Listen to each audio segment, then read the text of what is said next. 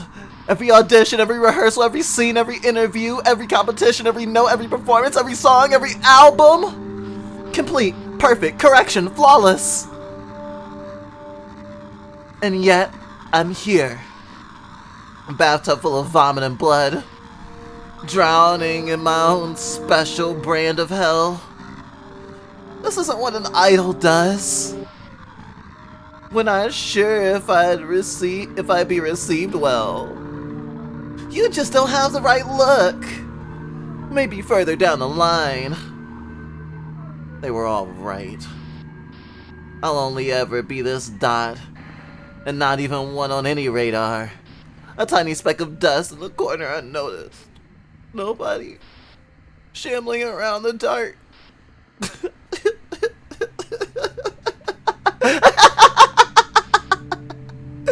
Maybe I've truly lost it.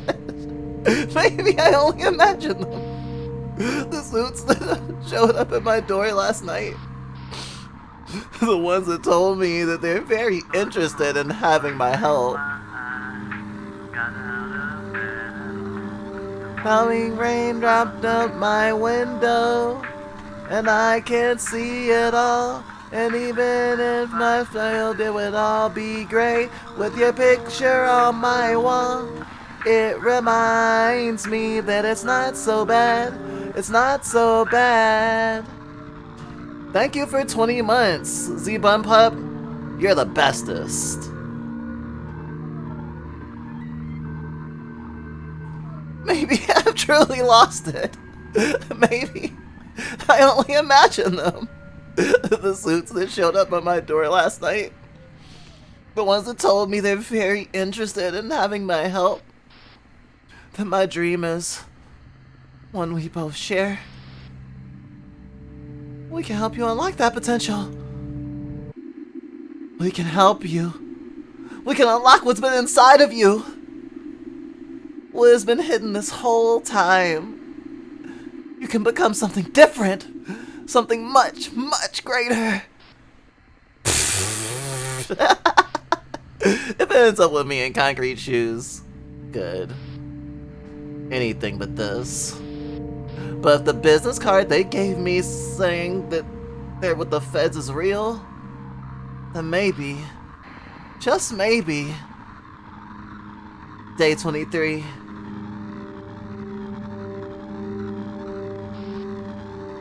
It was all I ever wanted. Somehow they just knew. They knew exactly how I should be living my life. Every goal, every dream, down to the last detail. My guardian angels, truly. It's taking some sacrifices, of course. Nothing's free. Long and painful, invasive and humiliating. Sometimes even cruel and meaningless. Every day is a new procedure. I'm prodded at with instruments and injected with things and made to be a little plaything for them. I'm always hungry, but forbidden from eating. Always thirsty, but forbidden from drinking. Always tired, but forbidden from sleeping. I'm forbidden from talking to anyone but the caretakers. It's not allowed. It's all for the best, they say. This wouldn't be possible otherwise.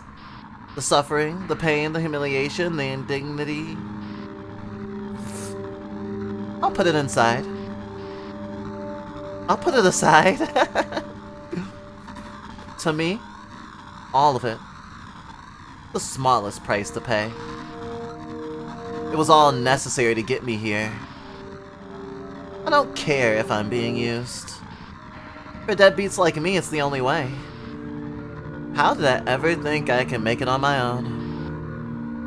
But I've made it up, I've made up in my mind. This is where I belong. I will finally become something bigger than myself. Even I can shine bright. When the curtain finally opens before me and the crowd erupts with pure, uncontrollable love. Oh, when they see me at that stage, their screams all is one. A heavenly chorus. A love aimed directly toward my heart. That's when I'll know. I'll know that it will all have been worth it. Last night they told me that the time has finally come. Just a little more. Just a little more. Then the wait is over. Not that I needed a scientist to tell me that. I was born to be here after all.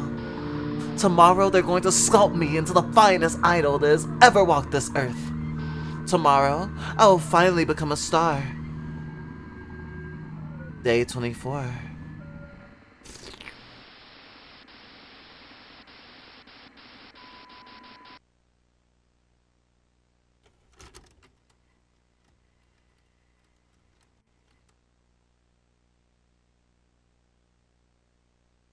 Hello, girl. By Marilyn F. Paisley, Mintha Nolana, and June M. Harmony.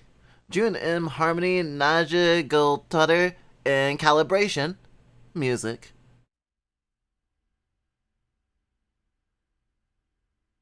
Hello, everyone. Hope you're all well today. Question mark.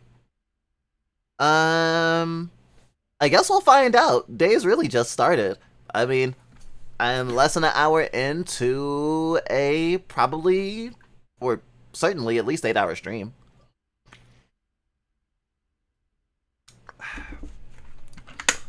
Yesterday was long, not particularly bad, but tiring. A little depression ridden, but not terrible. And last night we had a bad dream. Or I guess waking up this morning we had a bad dream. But we cope okay. Hope you're well, Chloe. Or anyone else who's aware in your system as well. It's dark in this chat today. Yeah, it's gonna be a something. I mean, there's the real threat of physical violence as horror in this game. I know now from the trailer, but based on that opening sequence, there's gonna definitely be some like mental health horror. And as a public figure and a streamer and as a VTuber, which culture is actually based on idol culture, that opening sequence resonates with me a lot. I never get tired of voice acting it because it's awesome.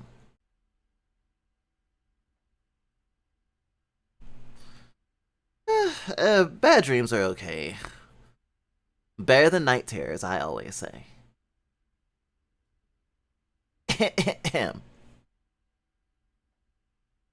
99. 99 to 32. Connected. 401. 401 to 406. Connected. 2201. 2201 to 2253. Connected. 19 to 601. 600? Where was that again? I glanced over my cabinet, exchanging views with the trunk map. That's on the northern shores, long distance. Distant lovers, perhaps? It's uncommon. Most of the 600 lines aren't in use these days. I can only imagine that's some poor girl out there making local connections. Must be lonely out there. But of course, someone has to do it. It's important work. I'm daydreaming again. I look for the patch above my head. The one labeled sits ets.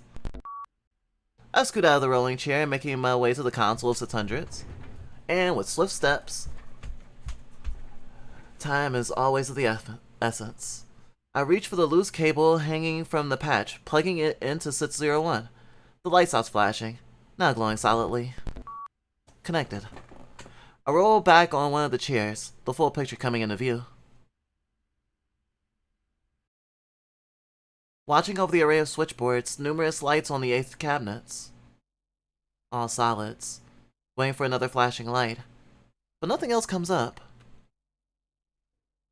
Fingers tapping impatiently on my thigh. They modulate in a pattern, eager for something to do. What else? What else? The air leaks into my chest and I can taste it. My shoulders slink down in a light exhale. I feel the weight of my body in the chair. I become aware of the state of my aching legs, and I leave the discomfort of the chair. It slides away a little out of control, but of course, I catch it skillfully with my foot. I lean forward towards my toes in a stretch. I circle around the room. It stiflates, leaving entirely. It's a great day to serve! Affirmations, affirmations, affirmations. I'm the voice with a smile. That's right. After finishing my boast, I feel listless again. There's still nothing on the monitor. I won't let emptiness win. I walk over coyly, like hiding something behind my back. I reach for the plug on my headset, rubbing the connector. The logo of Alkaline Corporation rolls between my fingers in deliberation. I reach out like I have so many times before. The contact meets the label for Monnet. The crackle in my headphones lets me know that it's been done. I lift the headset over my ears.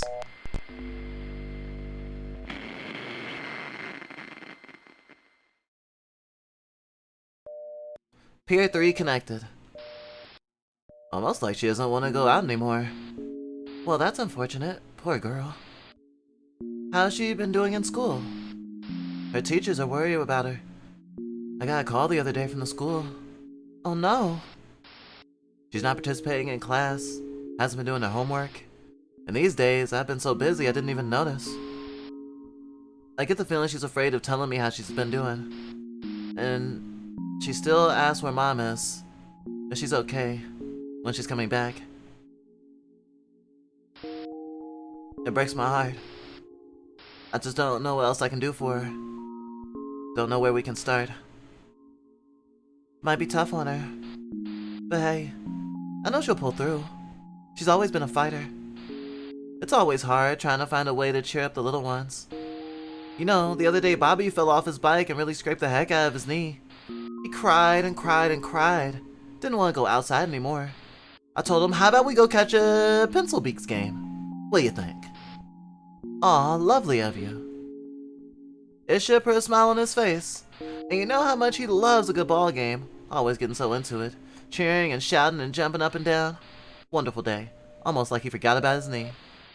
He did seem a bit disappointed they didn't have his favorite pitcher though. And half the team was missing. Probably because of what's been going on. Oh, right. I'm not so sure Jamie is into baseball, but maybe she'll like it. Should give it a try. Well, anyways, you ever want us to come over, just let us know. I'm sure Bobby and Jamie would love to play like they always do. Thanks, Mason. Take care, okay? We always do. Bye-bye now. See ya. Pier 2 disconnected. Pier 1 disconnected.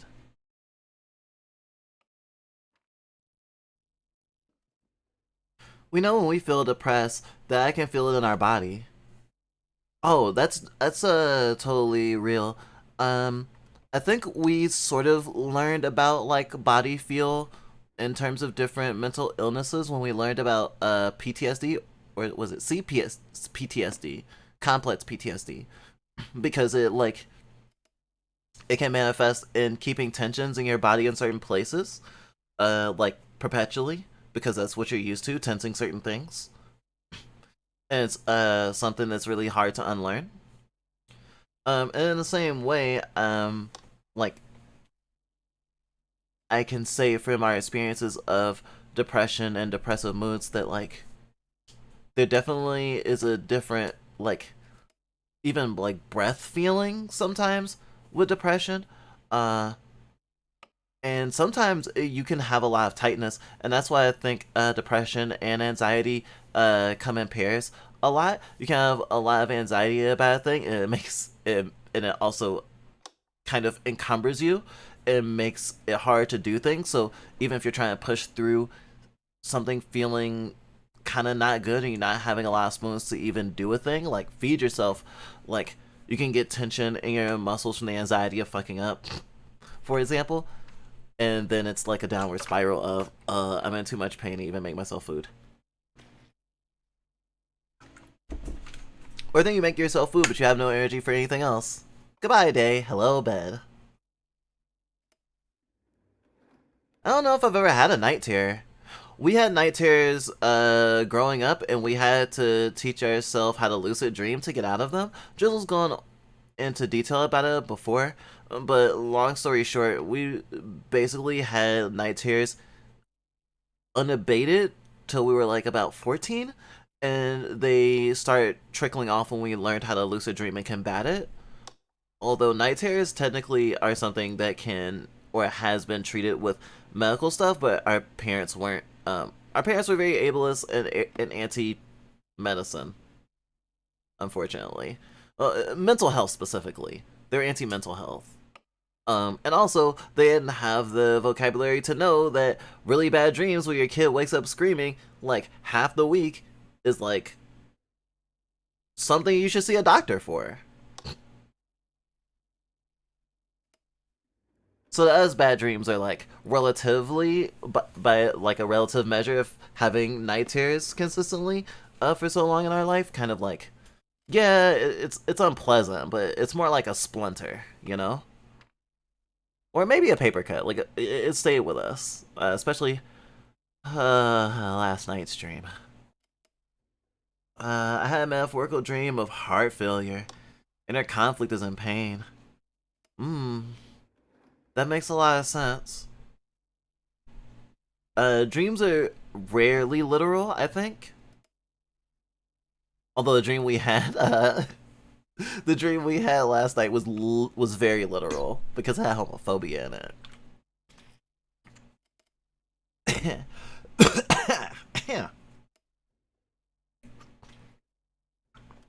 Okay, got the mucus out and the pee in.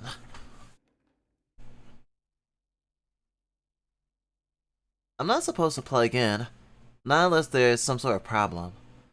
But after dipping my toes in a little, there seems to be a little consequence. I guess it's not really my place to know. I connect. That's my job. You can't blame me for being curious, okay? 2 months have already passed since I took this job. It was hard at first, remembering all the steps, the protocols and procedures, but it's actually surprisingly simple. Inbound from the trunk, and it's my job to route each one to its destination. All I have to do is lift the incoming line from the shelf and plug it into the socket with the light.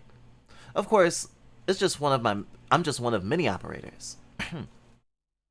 Of course, I'm just one of many operators. There's a lot of us. I'm Anna. Anna Lapine. I'm Anna. Anna Lapine. I'm the voice with a smile. Since the customers can't see us, we have to put the smile on our voices. Always ready, always happy to help. That's a service you'll come to expect at Alkaline Corporation. That's how it was for a long time. But now, I'm not so sure. A lot of the calls are auto routes these days. It was a respectable profession back then. Routes had to be done by hand. Every operator would pick up and ask, "Number please." We didn't just connect calls. We would do all sorts of things relating to customer service. scheduling appointments, connecting group calls, and even leaving messages. Sometimes odd requests came in to track down a person based on a very vague description. You'd have to call around to different places to find someone's current location. This job used to be complicated, or so my sister told me. Of course, that's all different now. Most people prefer to dial the numbers for themselves. Must have been nice back then.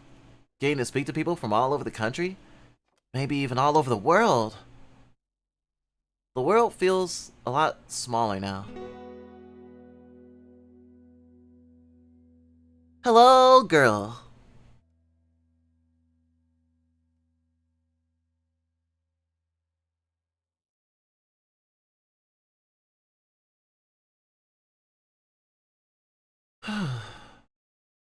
At 6 p.m., the calls inexplicably stop, which marks the end of my day.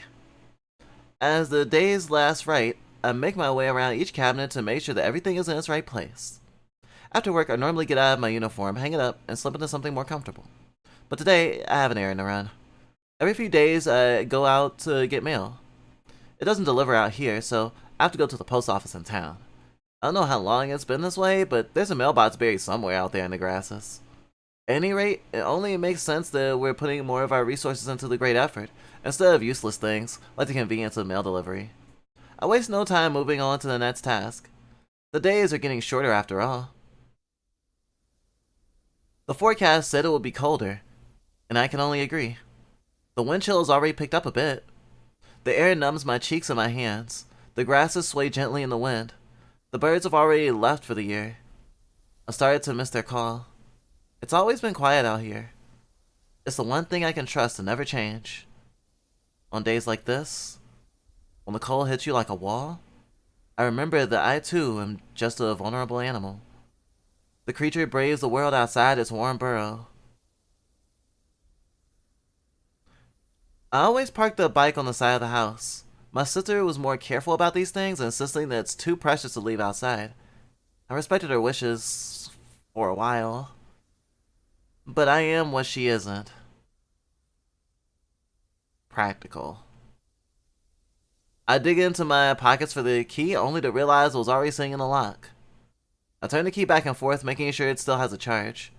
With my foot on the lever and my hand on the throttle, I find the right resistance and give it a good kick. The engine rips through the silence as a cold starts. I greet it warmly with some revs, leaving it to idle while I get my helmet on. I love this sound.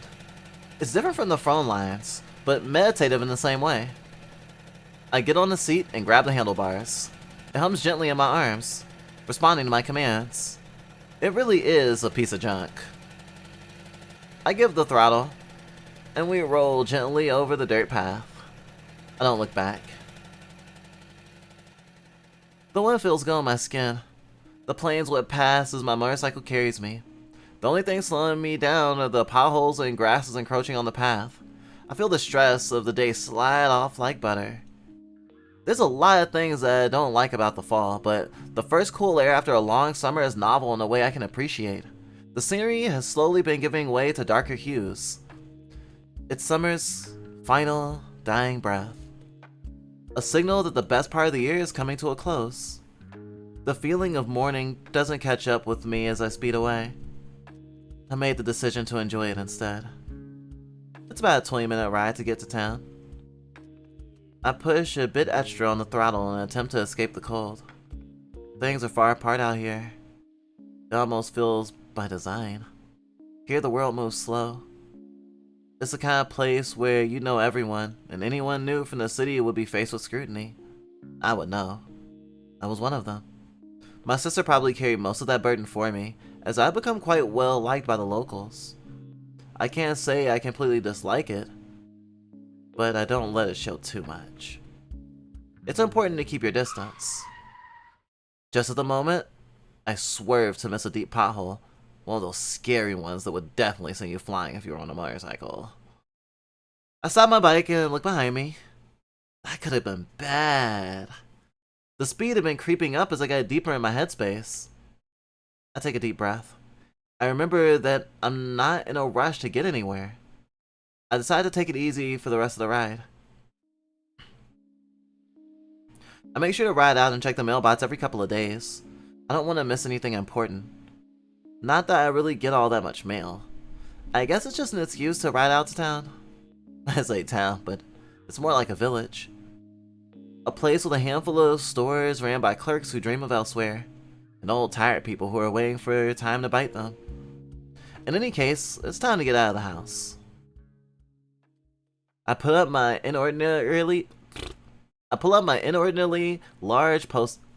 the inordinately large post office. It stood nearly empty for a long time, but it's activity due to the establishment of the new base. I lived in a village for a couple of years.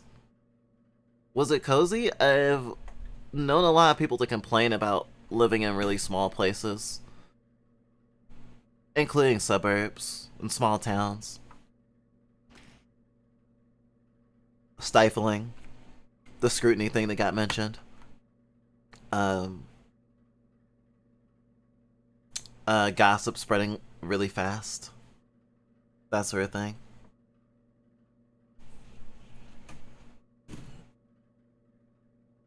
There are no customers inside today.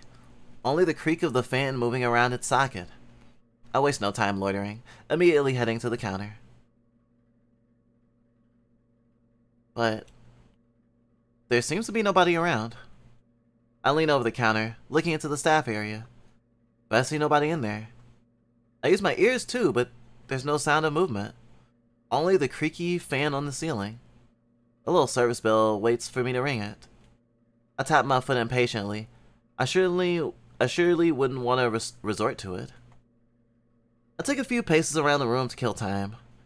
There are several stacks of mail spewing out of its home behind the counter. Looks like they haven't gotten around to sorting the mail yet. I look at some postcards being displaying the beautiful sights of our country. The cliffs remind me of home. What little I can remember of it, at least. I look at the clock on the wall. It's 7:30. You'd think they'd be closing up their shift by now. I turn my head to look to the counter with a shifty expression. Deciding I've done enough window shopping, I take firm steps up to it. I look at the bell. After some final internal deliberation, I finally decide to give it a press.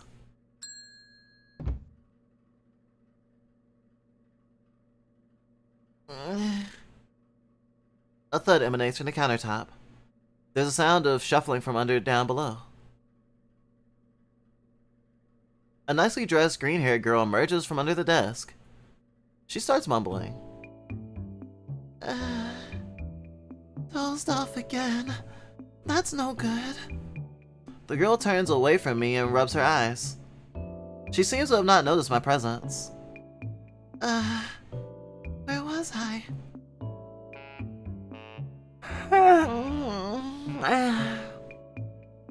She yawns loudly, stretching her arms out. She finishes her stretch and turns towards the counter.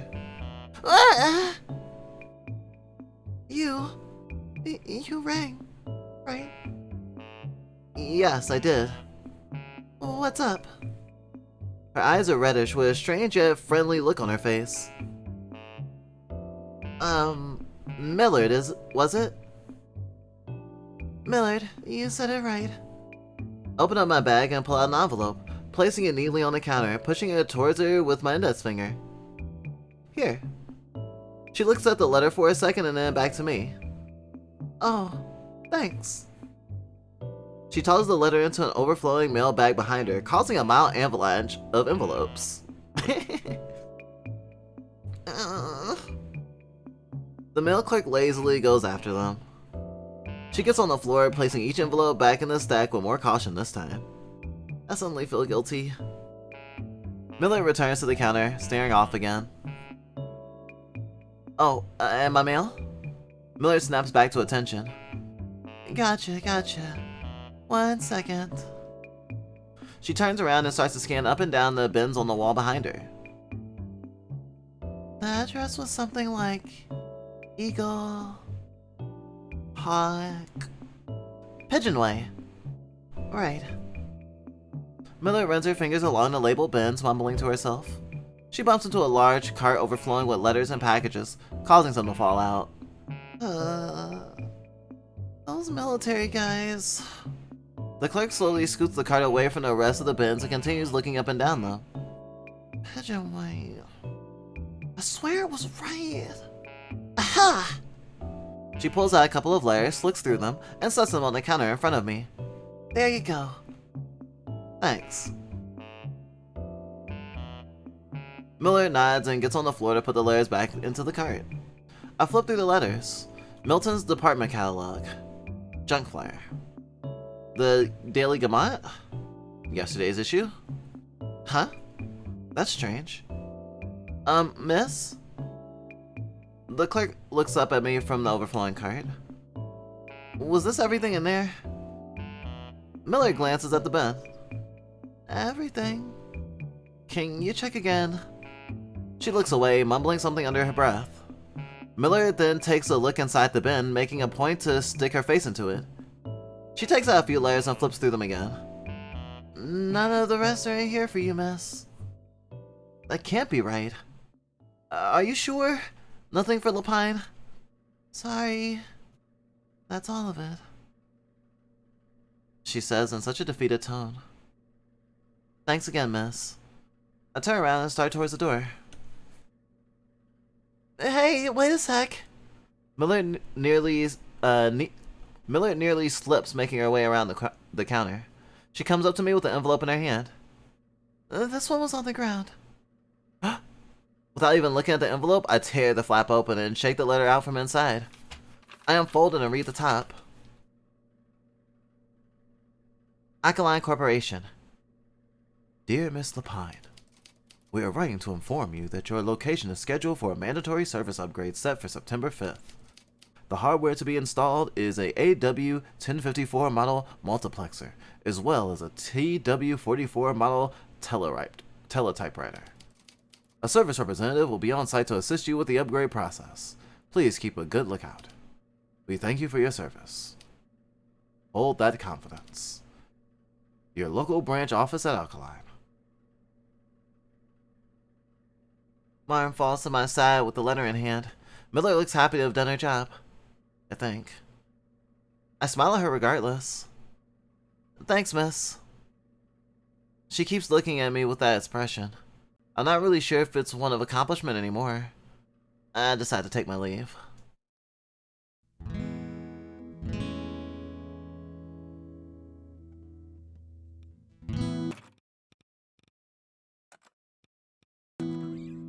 The night is cool, and the breeze clings to my clothes. I sigh, my breath visible in the cool air. I lean against the wall of the post office. Lights from inside illuminate the road, casting shadows. It's already getting dark in the time I spent in the post office. I rest my head against the vending machine. It hums softly like a kitty. Good girl.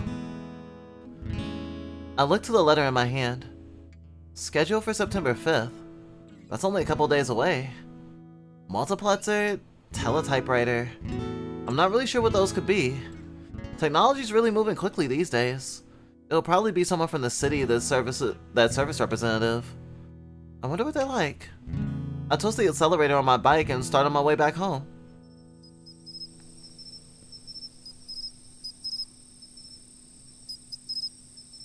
It was very small and kind of cute.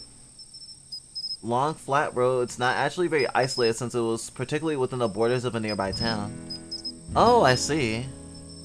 That sounds... I like that. Cottagecore is awesome.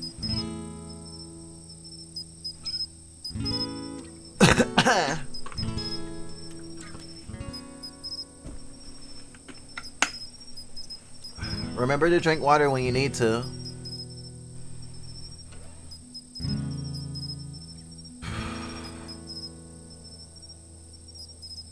Crickets, tall grass swaying gently outside the telephone exchange.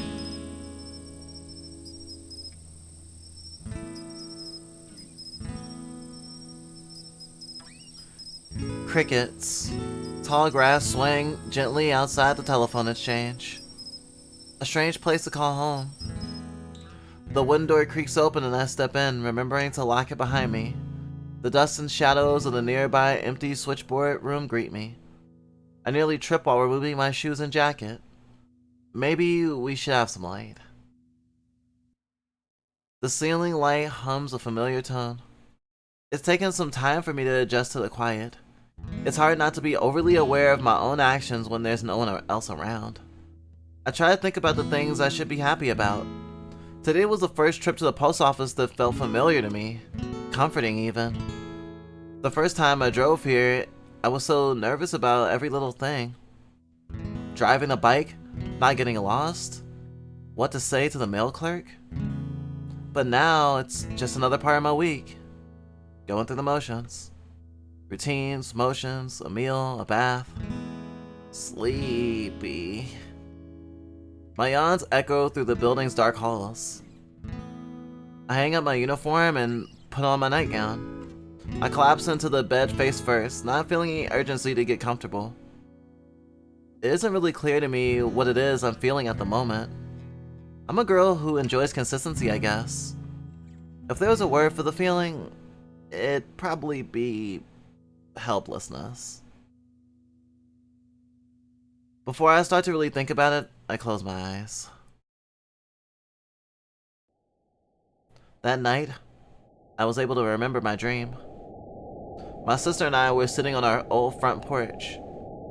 I was staring at the grass while Mom yelled at us.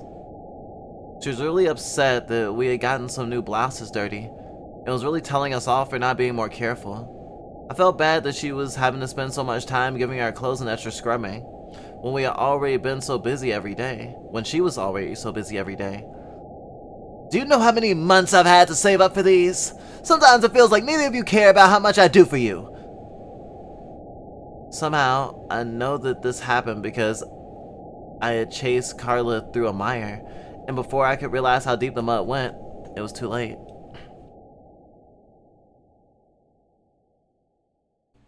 Hello, girl.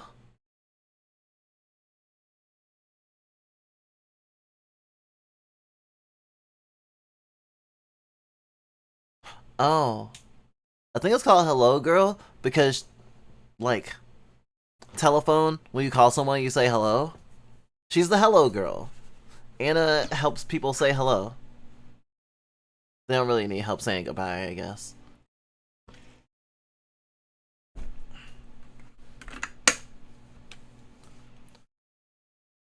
$4.25. $4.25 to $3.39. Connected.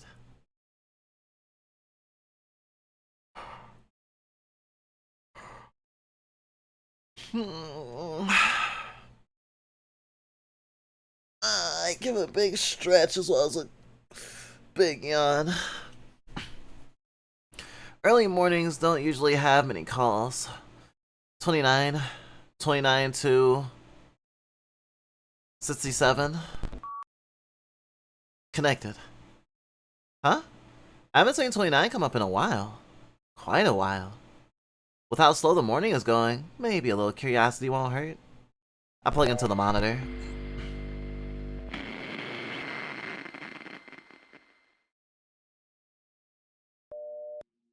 Pier 3 connected. What kind, you ask? Oh, I'm not picky at all. Whichever you think is most pleasing. Okay then, so a card. Words, thinking of you, get... Also, bouquet of flowers. No preferences? Yes, thank you. If you don't mind, can I ask what happened? Well, he's not doing so great. We got a letter saying he's too injured to fight now. Wouldn't tell us what happened, but when my wife saw him, he was in a full body cast. Couldn't move at all. Oh, my condolences. I'm certainly wishing for a speedy recovery. Thanks. I'll be sure to pass it on. Pier 1 disconnected.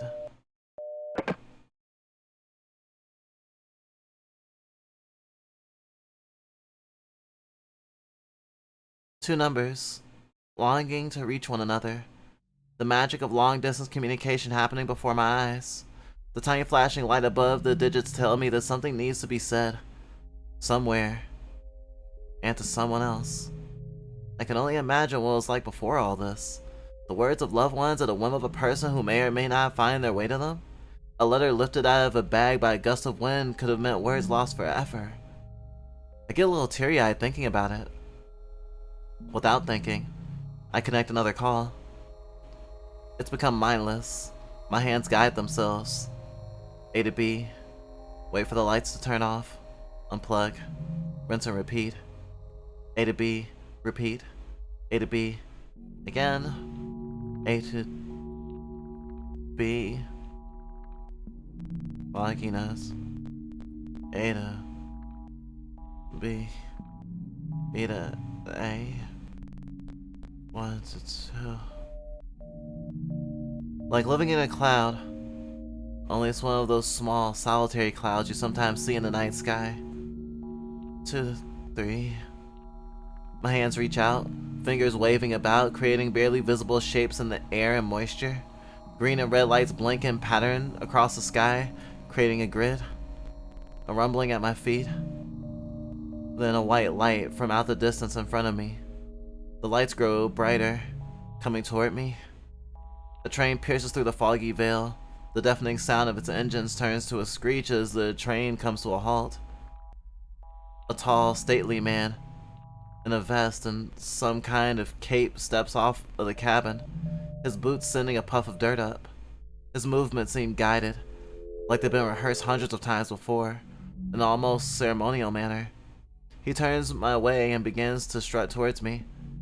I then notice the black and gold cane he's carrying, stabbing the dirt with each stride. He stops in front of me and I almost feel afraid to look at his face. There's an intense presence to him, an impenetrable aura. I finally muster up the courage to look at him in the face.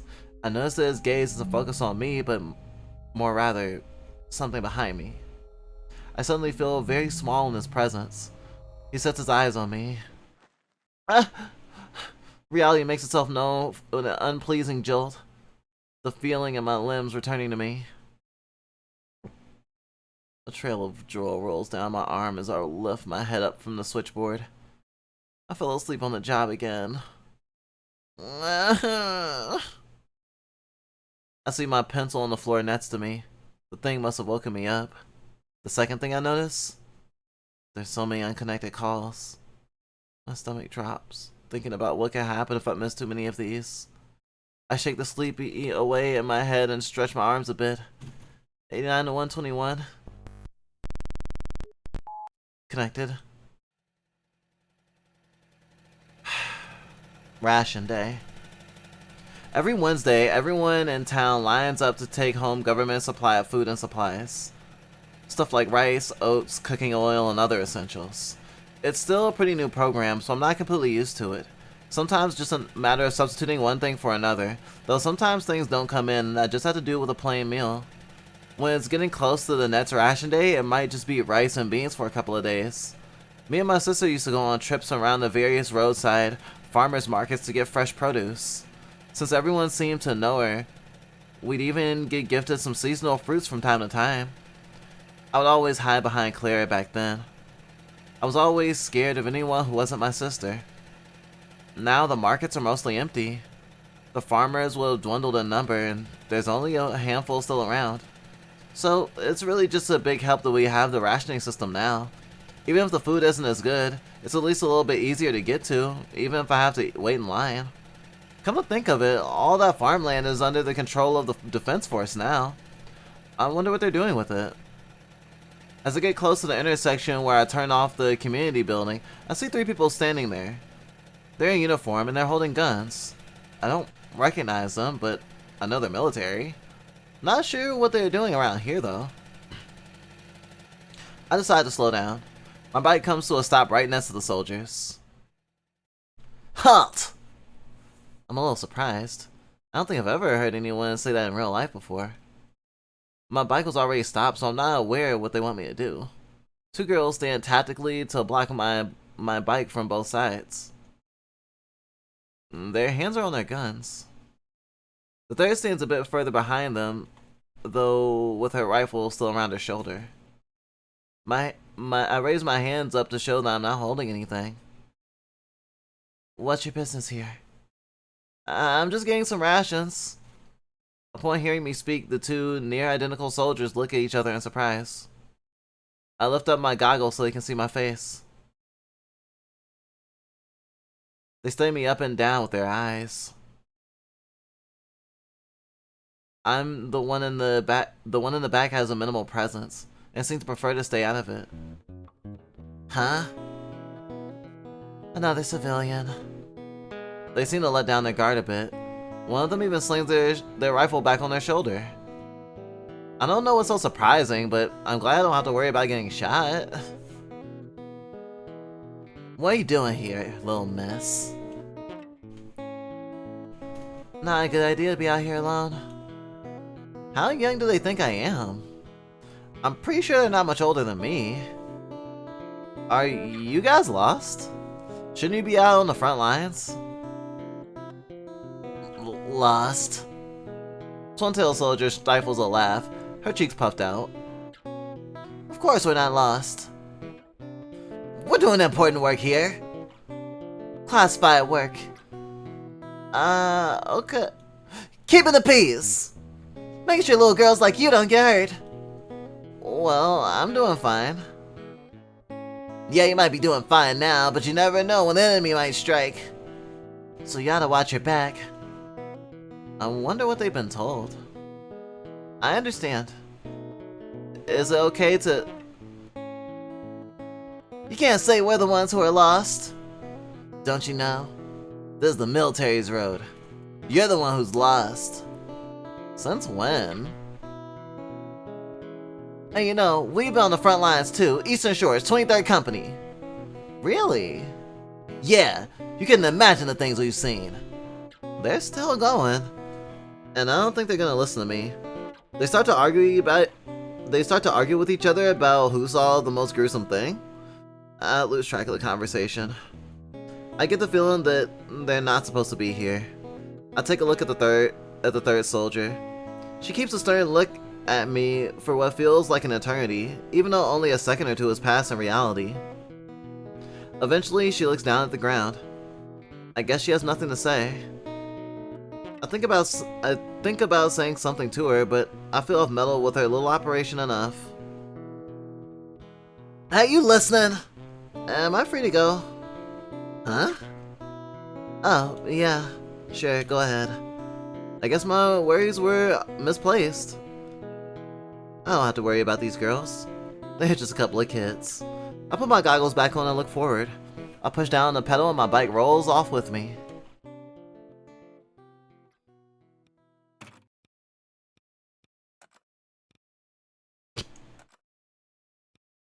I'm gonna be right back.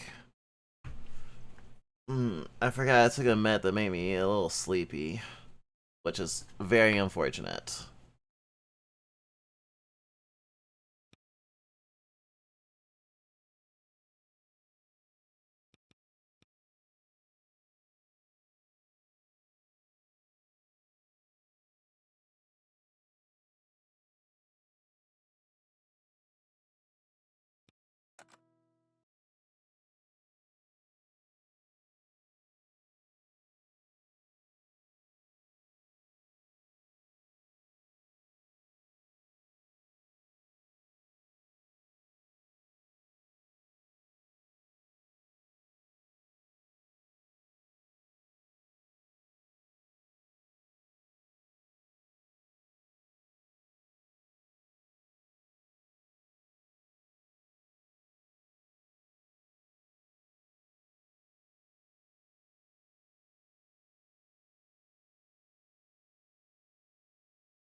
Okay. Ugh. Also, I was hungry. I'm almost done with my snack.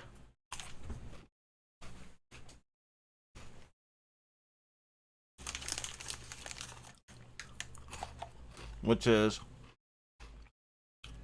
Hello Panda. Cream center with a crunchy shell.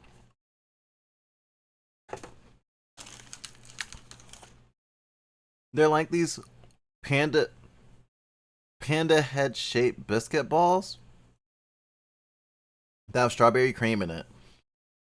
It's like an alternative to Pocky. It's very Pocky like.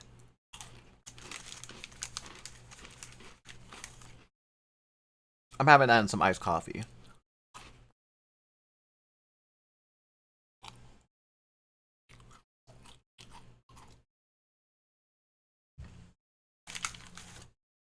Next time we should only take a half a Buspirone before stream.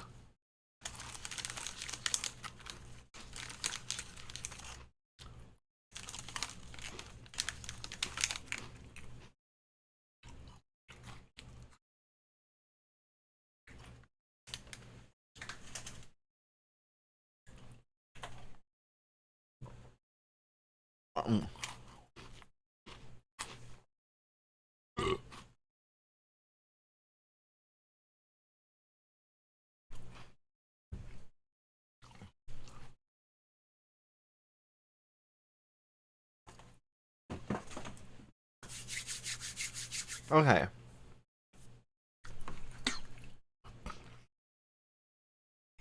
Okay, I'm ready.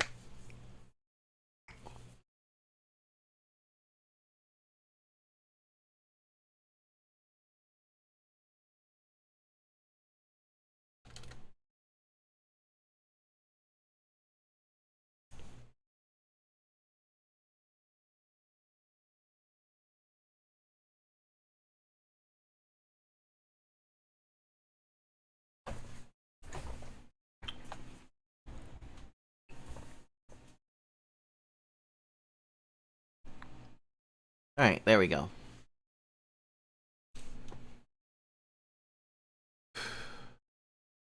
With the day's rations in hand, I shuffled back into my home base. The usual nightly doings, though much sleepier because of the hassle I was given today getting here.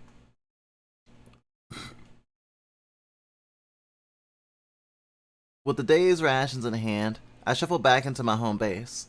The usual nightly doings, though much sleepier because of the hassle I was given today getting there. I think about the things that I used to cook with my sister, the fantasy, all sorts of delicious things lulling me to sleep.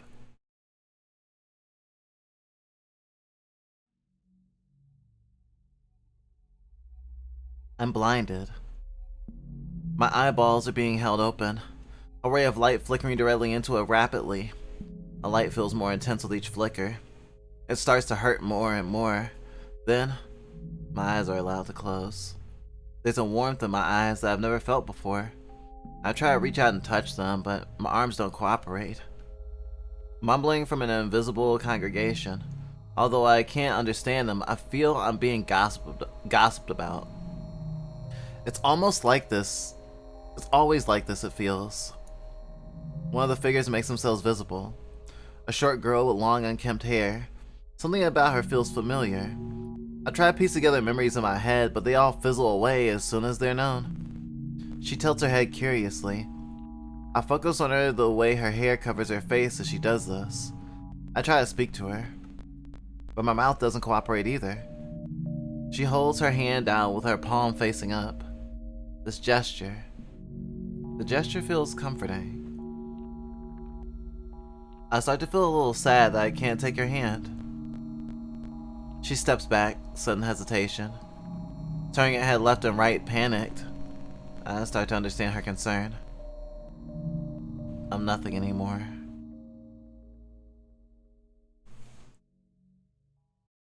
Hello, girl.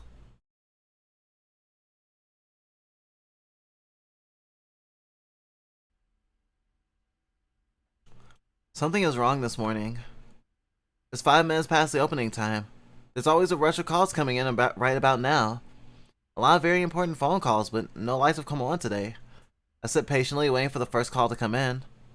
After some time, I'm feeling anxious, and I patch myself into one of the lines, but it's dead quiet. I try several. Not even interference can be heard.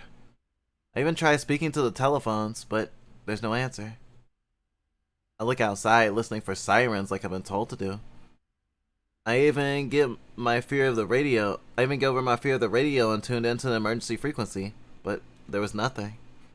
I start pacing around impatiently. What's going on? Then I recall the note from the other day, maintenance day. Does that mean that everything should have been disconnected? Who's making my calls right now? Right then I hear a knock at the door. In my panic, I haven't even heard the guests drive up. Is that the company representative? I'm not even wearing my uniform. 1 minute. I hastily slip out of the nightgown and grab the uniform off the rack. I look at myself in the mirror one last time, making sure that my hair is parted the way I like it. I undo the locks on the door and open it wide.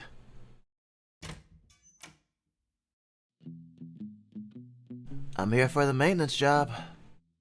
The person standing by the entrance is tall and dressed in standard issue workers' coveralls. I realize that I've been staring them down, so I quickly blur out a greeting. Hi! They give me a polite nod, and I hastily return it with a full-blown bow. Can you take me to the foreman of this office? Foreman? I see. We stand there for a while, blinking at each other. May I come in? Yes, of course! I move out of the way, hiding my body behind the open door. The tall person steps inside, making sure to take their muddy boots off by the entrance. Somehow, seeing them in socks makes them seem a bit less intimidating. I close the door behind us, looking down shyly. The worker looks around, seeming somewhat confused. It's just you today? I keep looking down at my feet. It's just me in general? I see. They walk around the room looking at some of my belongings. Very lived in.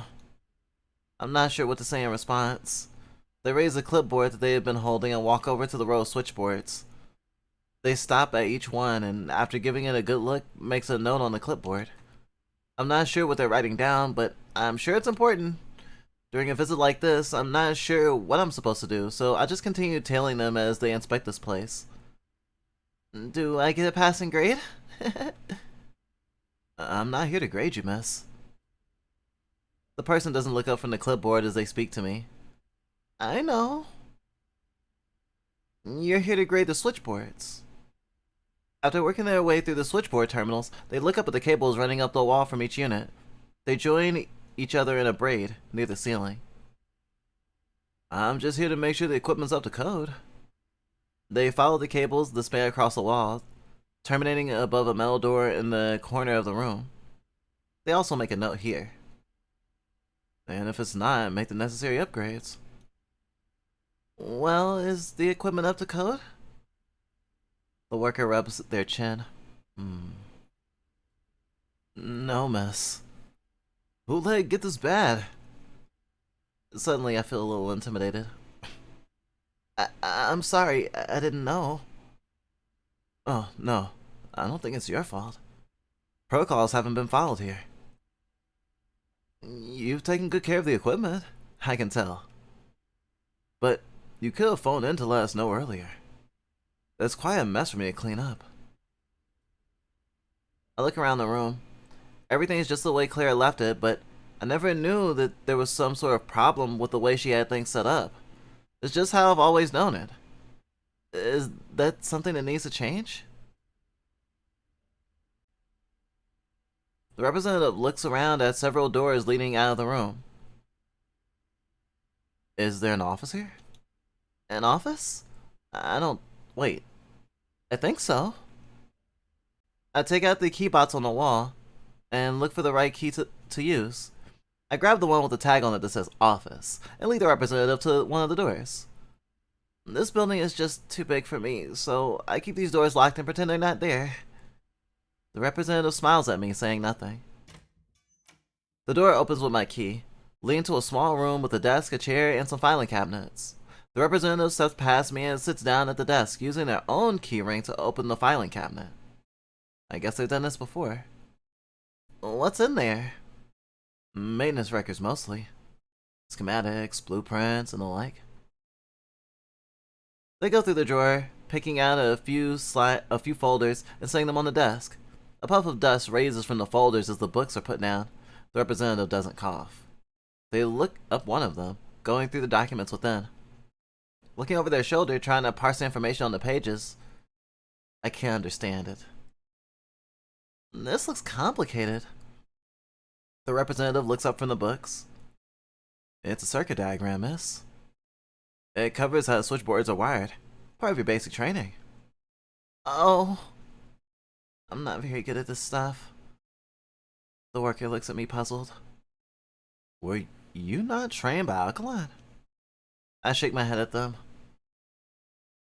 Then, do you know when the fuses were last replaced? I don't know. The representative sighs. It's probably dawning on them that there's much more work to be done than initially thought. I don't know a whole lot about this.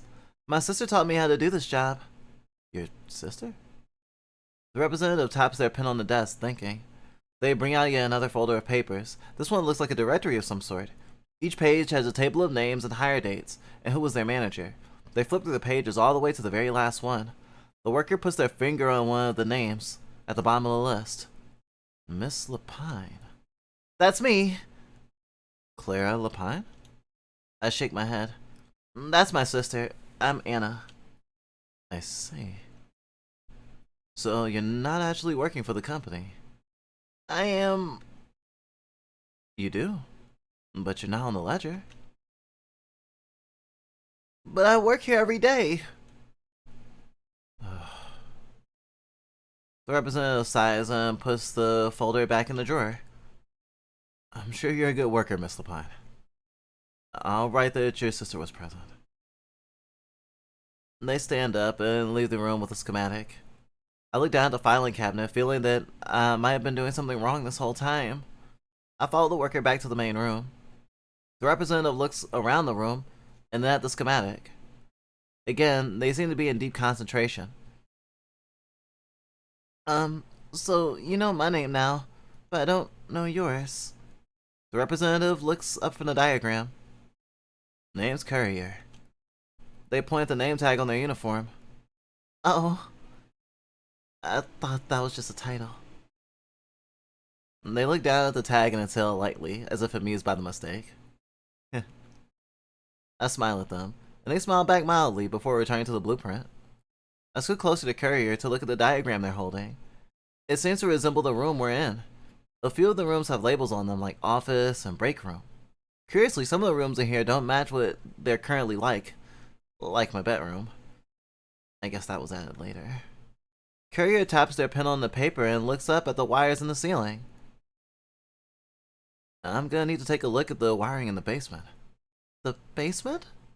Courier then points to the metal door at the corner of the room, which the cables lead to.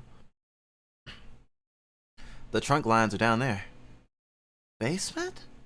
There's a basement? I've heard scary things coming from this steel door before. And it's the one I stay the furthest away from. It's pretty ominous. Of course, I say nothing about this out loud. In the end, I just nod and follow the representative to the door. The door is locked, so I go for the key box again. After poking around, I can't seem to find the right key. I have no recollection of ever seeing one labeled basement or anything like that. That doesn't come as much of a surprise. Many of the hooks have keys that are missing. Sis never told me about the basement, so I don't know. I looked at Courier, and they looked back at me. I think the small action told them everything, because they sigh and lift the keyring from off their belt. It's large with many different size rings on it. I'll have to get a new key made for this door. I stand a bit farther back as Courier unlocks the door. It opens with a horrible creak. I expected there to be a room on the other side, but it's just a staircase leading down. The sunlight from the window casts a light down the stairs. It seems to continue to the right, but I can't see where it leads. Courier immediately heads down, as if the creepy staircase doesn't bother them at all. I guess it's not that surprising. They probably do this stuff like all the time. The wooden stairs creak loudly as the representative descends, and it makes me wince a little. When they reach the bottom, a switch clicks on the wall. Nothing seems to happen, much to their dismay. They lift a small pin flashlight from their belt and continue into the darkness. I'm not sure if they want me to follow them or not, but I don't want to leave my guests to wander around alone. Uh-oh, getting a bad grade in switchboard. Oh, you'll have to go back to switchboard preschool.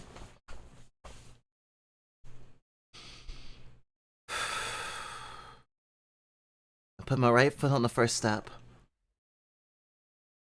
I hold the handrail as I take it down slowly. Courier made it look really easy. I guess that's why they gave them the job and not me. Not that my job isn't important. I'm sure it is. The staircase seems to get longer as I descend. There's a dusty smell in the air. I don't think anyone has been down here for a long time. I'm not sure what I expected to find behind this door. Certainly not a whole nother floor. I try not to think about the empty space growing in this building. There's a reason why I keep these doors locked. I poke my head around the corner, and I see the representative already at work surveying the basement. They're dimly lit by the small flashlight held in their mouth. The room is tall and narrow, spanning an unknown depth into the darkness. The walls are lined with what appears to be many units of the same machine. Courier has lifted a cover off of one of them and is poking around inside. I had no idea all of this was down here. I approach the workers so I don't have to be alone in the dark.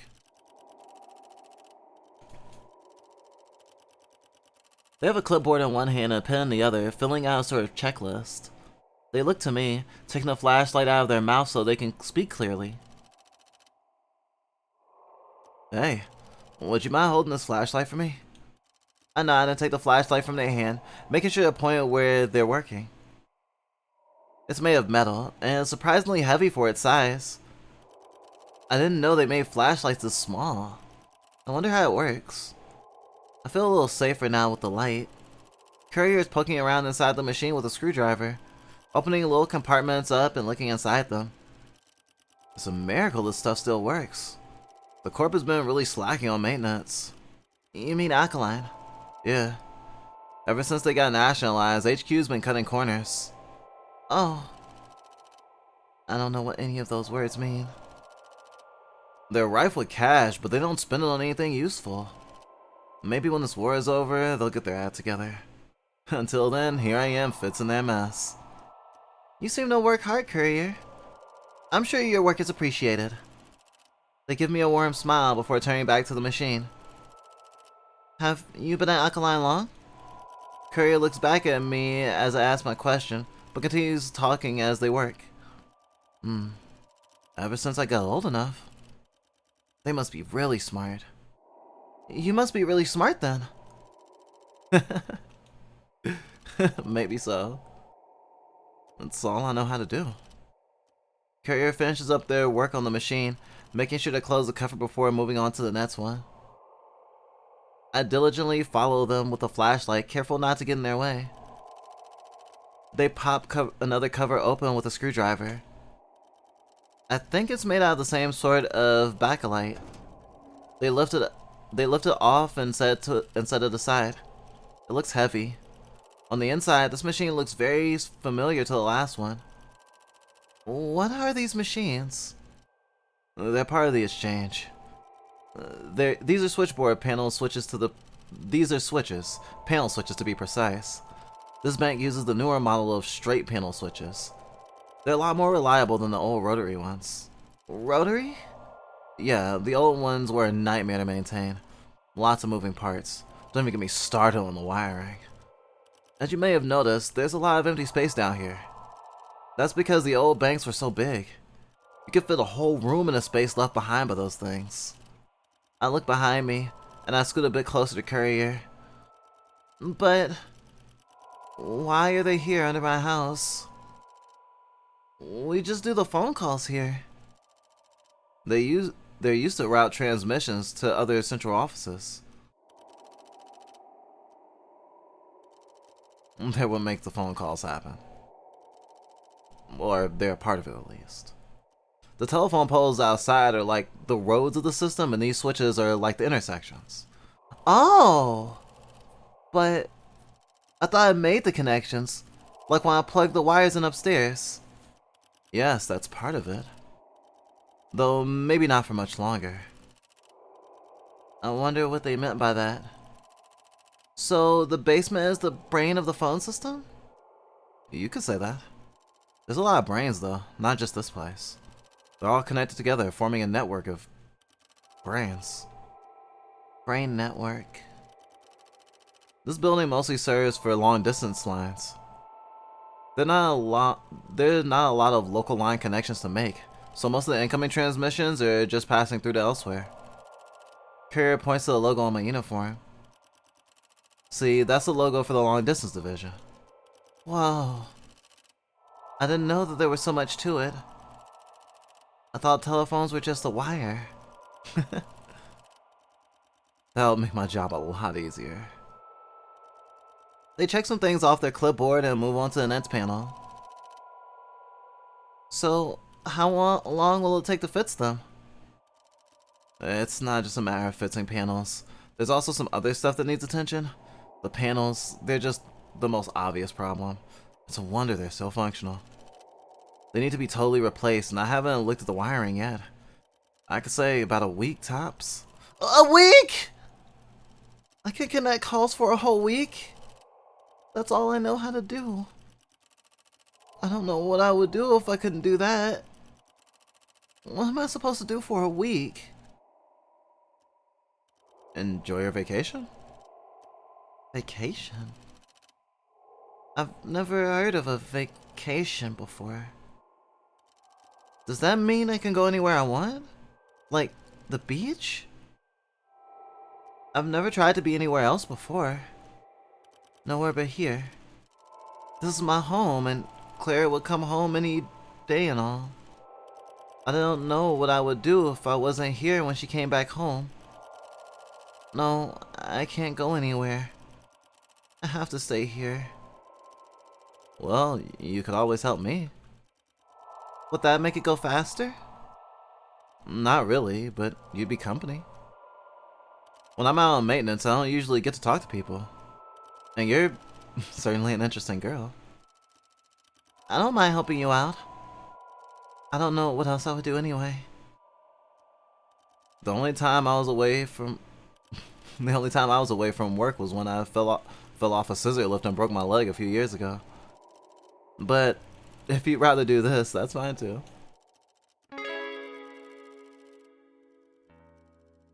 Hello, girl.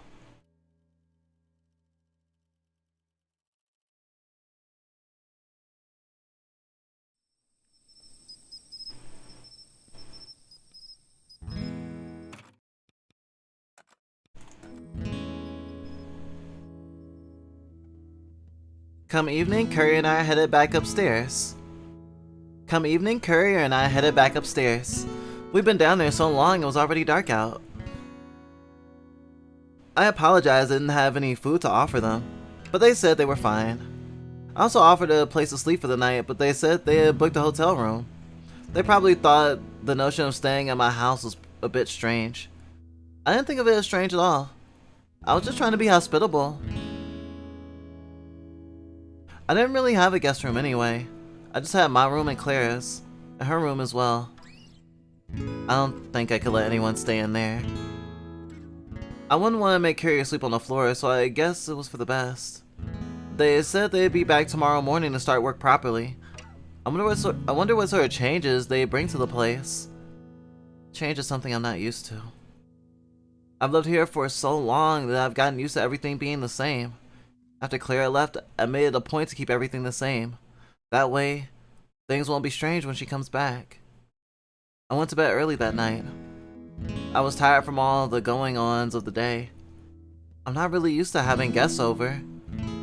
I mostly kept to myself, but without any calls to make, I guess I just have to socialize. It's not so bad. Courier is nice. They're a bit strange, but I guess I'm a bit strange too. It seems to work out somehow. Without thinking too hard about anything, I let myself drift off to sleep. I like the notion of strange there.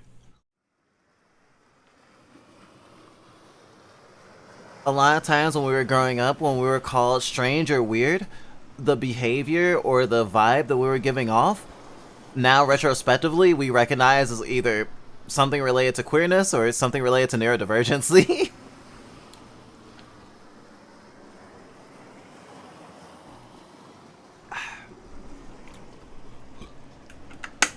So strange and weird feel to us like a queer neurodivergent dog whistle.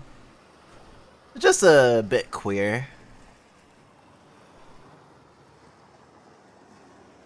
I dreamt of an ocean. The waves were crashing above the shore and the wind was blowing through my hair. I was standing on the beach, looking out at the horizon. The sky was all gray. It looked like it was about to rain. I was barefoot, and my feet were sinking into the sand. The waves were rolling against my legs. But I couldn't feel any sensation of cold. Courier was there too, standing distantly on the shoals. Or was it Clara? I couldn't tell. I tried to call out to them, but they didn't hear me. They were just staring out at the ocean. I tried to catch a glimpse of their face, but it kept changing. "Help!" they said. "Help me!" I didn't know what was wrong. Is a little rain really that bad? What a stupid scene.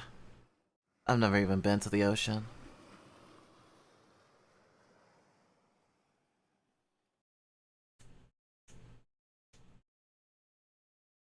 I've been up since early in the morning and I've already gotten dressed. Today I won't be caught off guard. A good second impression is just as important as the first. That means that you have consistency. I've been up early since the morning and already gotten dressed. Today I won't be caught off guard. A good second impression is just as important as the first. That means you have consistency. Whether that's good or bad consistency, well, that's in the eye of the beholder. I take my pride in mine regardless. I stand by the entrance waiting for their truck to roll up the driveway. I peek out the window every once in a while, but there's no sign of them yet. They never actually told me when they'd be here beyond the vague early morning. Courier seems like they'd be punctual though. They take their job more seriously than I think I ever could. I guess that's one difference between us. One of many. It doesn't take long until I start spinning up theories about what I would do if they didn't come. I'm not sure what I would do without the phone system to occupy my time. I'd probably just end up reading a book or something. I have a lot of them. I've read most of them already. But what would I do when I finish all my books? Eventually I'd run out of things to do. Maybe I'd pick up gardening. The yard's really no good for it though. All overgrown and full of weeds. I actually don't know anything about gardening. Maybe there's a book on it? Not that I own one. I take a deep breath. I realized I was starting to get a bit worked up. I don't think it would make a lot of sense for Courier to just not show up. Eckline's a business after all. The droning of the distant truck engine eases my worries. That's definitely them.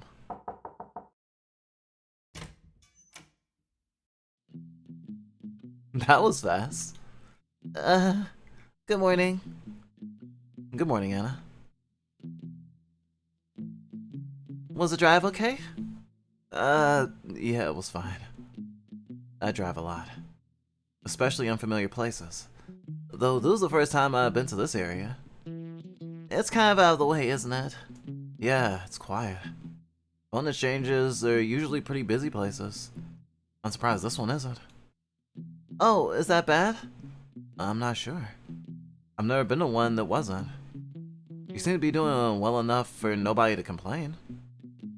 I'll take that as a compliment. I don't think I would want it to be any different. I'm sympathetic. I'll try and make sure that it stays the way it is. Courier looks around the room. That leads me to... Courier rolls out a big sheet of paper on the table. It seems to be a copy of the one from yesterday, but with some additions. I've drafted up an itinerary for the repairs. I'll go over it with you. Before we start, would you like some coffee? Oh, sure. You seem like the type. What's that supposed to mean? It's a good thing. They're flirting! It's that new person smell. I disappear into the kitchen and get the pot of coffee I had prepared in anticipation of this event. I pour up 2 cute little porcelain cups and bring them back to the table. When I get back, Courier is sitting on the floor looking over the blueprint on the table. I'm glad they're already feeling at home here. I place the cups down and take a seat next to them. Here you go. Courier takes the cup and takes a sip almost immediately. They make a funny face. I guess it's not very good. Sorry, it's ration coffee. It's fine. What coffee isn't? I guess that's true. I take a sip of my own coffee. I make no expression. This bitter taste has become nothing but ordinary to me.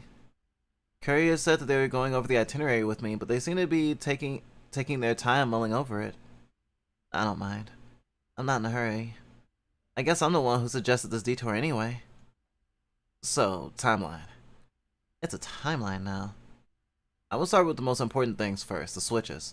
But those are on special order, so I'll start with what I can do now. The wiring I could do today. It's a bit of a mess from what I've seen, but I can get it done. I just nod quietly. I haven't seen the terminus yet. I wanted to get a look at it yesterday, but I didn't have time. Terminus? Is that the big box outside? Yeah, that's the one. I'm surprised you know what it is. I guessed. We can take a look at that in a bit. Then there's a W1054 and the TW44. They're big units, but they're not too complicated to wire up. They're already assembled too, so we should be able to get them up and running pretty quickly. We'll leave that for another day. We'll have to wait for them to be delivered anyway. Then about the covers. That about covers it. It's a lot of work. Indeed. So let's get going. Oh, but first, Anna, would you mind helping me bring some stuff in? Okay, sure thing.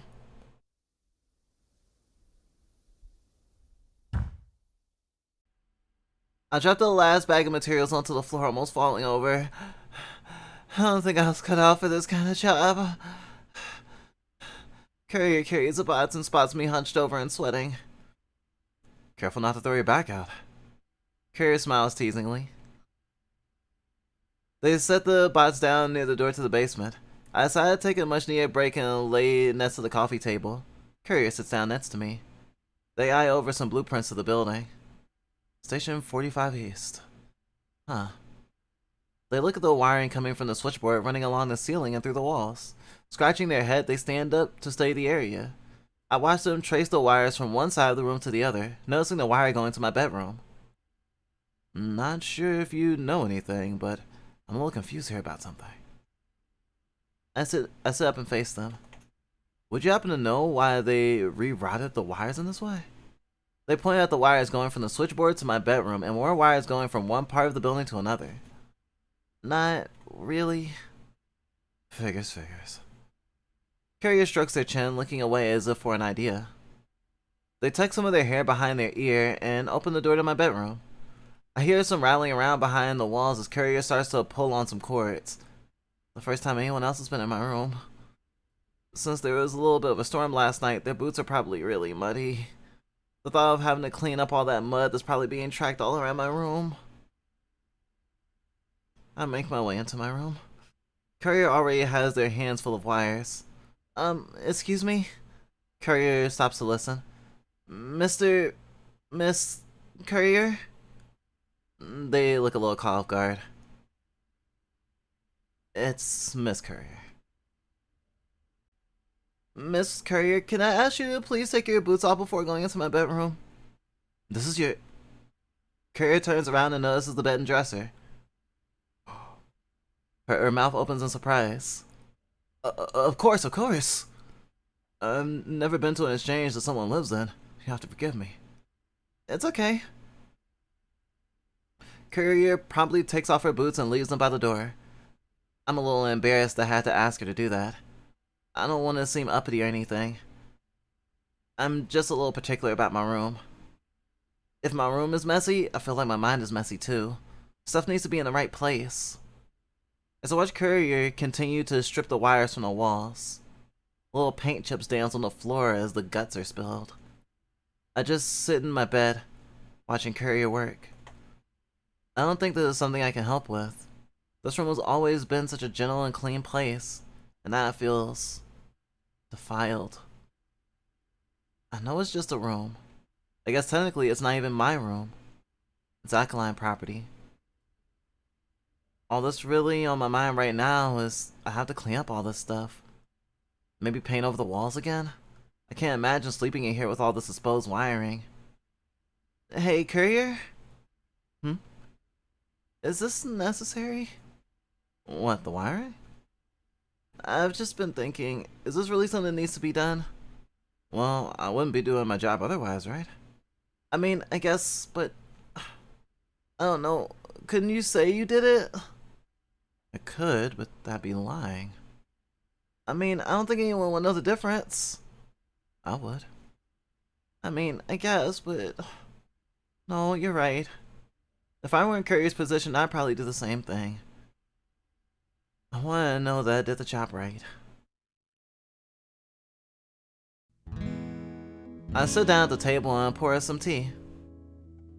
A break seemed to be in order. I don't know if it's her tea. I don't know if tea is her thing, but I figure give Courier a small sampler of an experience. We sip in silence for a little while. Courier looks out the window, enjoying the view.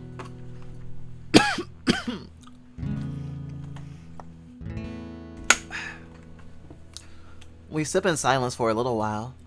Courier looks out the window, enjoying the view. Her usual job site probably isn't surrounded by this much nature. She sets her teacup down and looks down at some of her notes. These are some cute teacups. I like the little flowers on them. Right? They're my sister's set. I think she got them from our mother. Courier picks up her teacup and looks at it. You said your sister was the one who originally worked here? If she's not here, where is she? Claire volunteered. She's a medic now, I think? We both take another sip. Cicadas sing their usual song outside. And so she's trusting you with the switchboard for now, I assume. When I was younger, I always wanted to be like her. I guess in a way, that did end up happening. I'm just happy to be able to help her keep this place running. She'll be back soon, she told me in her last letter. I'm sure she will be. Courier takes a sip of her tea. I wonder what she's thinking about. You know, I've never met anyone from Alkaline before. Oh, wrong voice. I got a 2DS modded. Thank the gods for SD card feature. Using the web browser was annoying to get the homebrew installed. Oh gosh. I'd love to jailbreak a DS one day. Yeah, the art style of this game is so pleasant. Very moe. You know, I've never met anyone from Alkaline Corporation before. Is it a fun place to work? Fun? There's a fair share of enjoyable moments, I'd say. Maybe not the fun you're thinking of, though. It's fun to see the look on someone's face after I fix a problem of theirs. But sometimes the days are just too long. Courier gives a distant stare, then downs the rest of her tea. I do the same, trying to mimic her nonchalant ways. For a while, we just sit there in silence. The light streaming in from the window is filtered through the leaves of the trees outside. It's a nice day. The silence is broken by Courier clearing her throat. I look at her. Anna, are you close to your mother? I'm a little taken aback by the sudden question. Huh? Did the documentation in the office say something about her? No, that's not why I'm asking. You talk about your sister a lot, but your mother, you didn't even mention her. Oh, I don't think she's someone I think about very often. What, you think I'm too young to be here on my own? Don't misunderstand. You're doing a great job. Carrier looks away a moment. Just chalk it up to the innate curiosity of an engineer. Well, alright. Honestly speaking, I don't know where she is. It was so long ago. Courier nods understandingly and takes another sip of tea. I think she's alive, but I don't know where she is. Me and Clara, we ran away from home when we were young. We both take another sip of tea. I'm not sure what to say. It doesn't mean a lot to me anymore. It's been this way for as long as I can remember. I don't know if I'd even recognize her if I saw her. It's hard to say that it's something I mourn, let alone something I think about with any regularity. I wonder what made Carrier ask about her.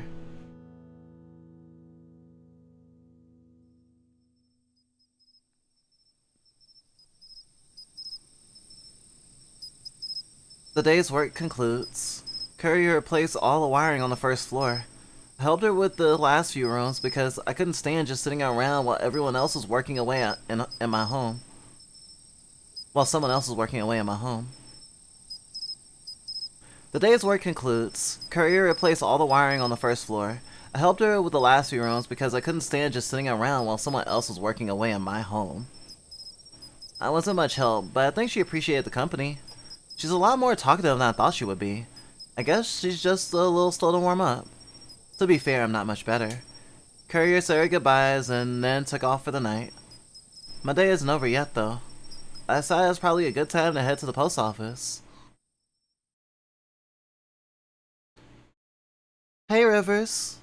Good afternoon, or morning, or night, wherever you may be in the world. I do have a new 3DS. So yeah, I know I can do it, it's effort.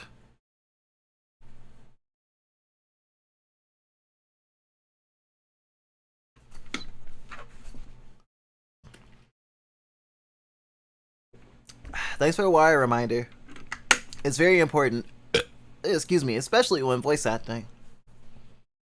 As I come up to the desk, Miller actually seems to be manning her post for once. She's hunched over, looking more bored than usual. She doesn't even notice me until I'm right in front of her. I knock on the desk and her eyes widen. She looks up at me and smiles wide like she's reunited with a long-lost friend. Anna! Did you see that fucked up dog? What? Did you see that fucked up looking dog outside? Come again? So there was this big hunk, and his dog was like, cylindrical? I looked around, so dog. You should have seen her. You should have seen it. You should have been here for it, man. I tried to shut the dog up, it just would not stop barking. The letter. None of yours, though. Not to worry, Miss Anna. Big Sis Miller's got all of your mail. She's acting really strange today. Without any further words from either of us, she immediately finds my mail bin and plucks through the various envelopes of my mail. She sets my mail down on the counter. I guess she remembered my address this time. She pushes her index finger away in a wavy motion as she waits for me to take the mail. Not wanting to rouse any further trouble, I take the letter and file through them. Ads, flyers, utility bill, news. Join us in the great effort. Nothing interesting. Nothing new. I look up my purse and carefully put them in there. Of course, they'll go into the trash once I'm not in view of a postal worker. I just don't want her to take it personally. I push today's letter towards Miller as usual. She doesn't immediately pick it up. Anyway, Anna? How come you're always sending these letters? They're always addressed to the same name. You know, we have different products too. Maybe try a postcard sometime. Miller cracks a smile. Trying something different? Miller picks up my envelope and makes a stance, like she's holding a deadly throwing weapon. Thanks, miss. I'll keep that in mind. She tosses the letter into the outgoing mail stack. It gracefully lands on it, to my great surprise. I do wish she would be a bit more careful with my letters. I don't want them to get lost. Now that they're in the bag, though, I can't do anything about it. I leave it to the system to see my letter gets to its destination. Can I trust the system?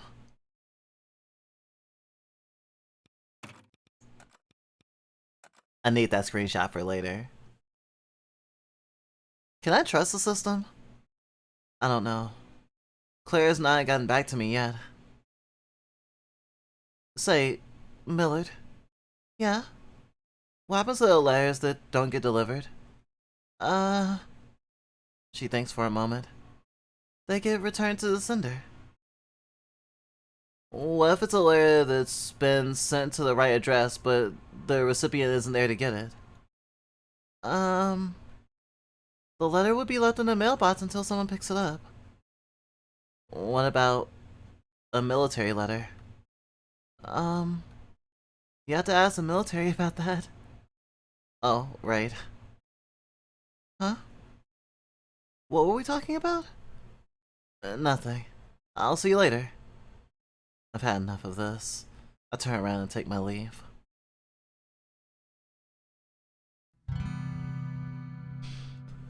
Outside, I take a deep breath. No strange dogs in sight. Something to be thankful for. I don't like animals very much. I sit down on my bike without feeling any immediate reason to leave.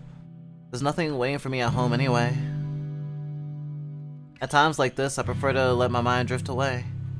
Distractions ease your worries. They make you forget. For a little while. It's become my habit to spend some time here, just sitting outside. I don't know why. I just like it here. Maybe there's something alluring about the exterior of this building. It's been here longer than the great effort. It's been here longer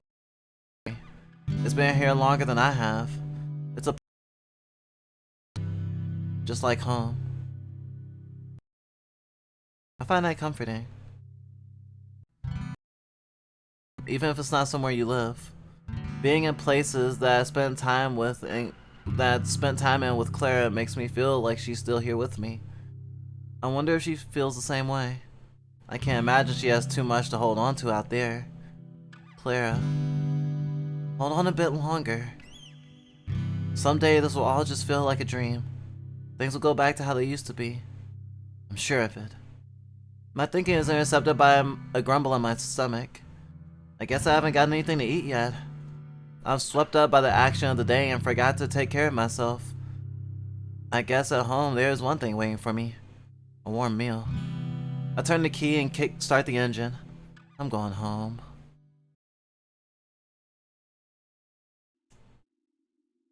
Claire and I took the long drive to the city.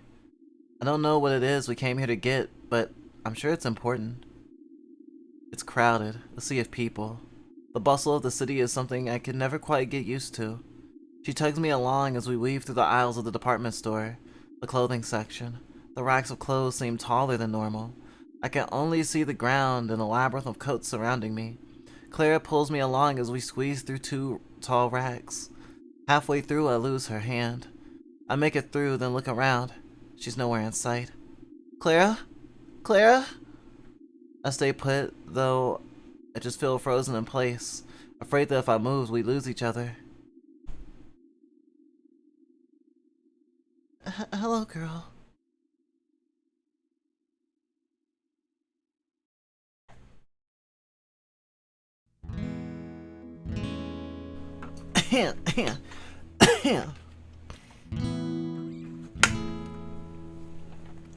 This morning, Carrier helped herself inside the house. It was just in my I was just in my morning This morning, Courier helped herself inside the house. I was just in my morning gown, so I ran off embarrassed to get changed. I told her that I'd leave the door unlocked for her, but I ultimately forgot about this whole interaction came morning. We find ourselves sit down on the floor, on the cushions in the main room, and we enjoyed our now regular morning routine, drinking coffee in silence. Something felt unusual. Or out of character about it. Maybe it was that she was starting to feel more comfortable here. Maybe it's that I was getting comfortable with her presence in my home. It's not something I should get used to. Nothing is permanent, especially this. I pop open a can of tuna. It would go good on a sandwich with some lettuce and tomato. Maybe even some cream mixed in with the tuna. The girl can dream. It's been a while since stuff like that was easily accessible. Courier seems to eat whatever I put in front of her happily. I find it admirable that she's not picky. I look at her as she picks up bits of tuna with her fork. I have a feeling that today is going to be a good day, so I don't want to sully it with my ideas of that life could be better. I was content with just watching her eat. I don't actually feel hungry at all. In fact, I was more full than I felt in a long time. I was full of her company. It's dawning on me that maybe I'm already getting too used to it. Courier has built a home in an emptiness I didn't know I had. And in that half-filled emptiness, something dormant has been disturbed. I'm not sure if I like it. I'm not sure if I want it to go away. Maybe it's okay for things to just be what they are. It's all a little too poetic to really make sense of. I push it away.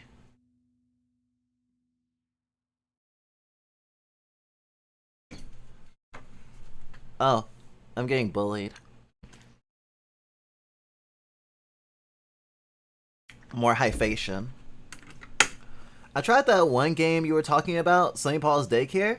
It feels like it's more frustrating than anything because you keep getting attacked by stuff. Depending on which version you're playing, there is a cheat menu where you can change some stuff, and I'm sure you could turn down the amount of combats. But I get that. There are definitely a lot of frustrating parts to it. It's certainly not perfect. Also, we have esoteric tastes. Also, it was Drizzle who recommended it, so I haven't actually played it, so I don't know if I even like it. She's the only one who's played it so far.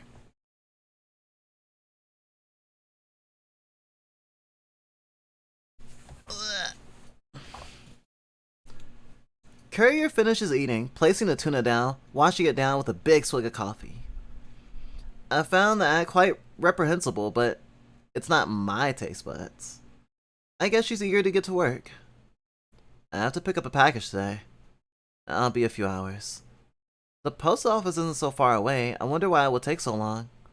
A few hours? It's at the depot at Base 8. Special order. Base 8. You mean the military base? That's on the other side of town. Why would you make the trip there? Courier looks at me a bit surprised at my perception.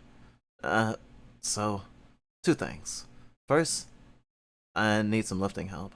Those boxes are a pain in the ass. I interject. I don't know if I'd be much help. I point at my skinny arms.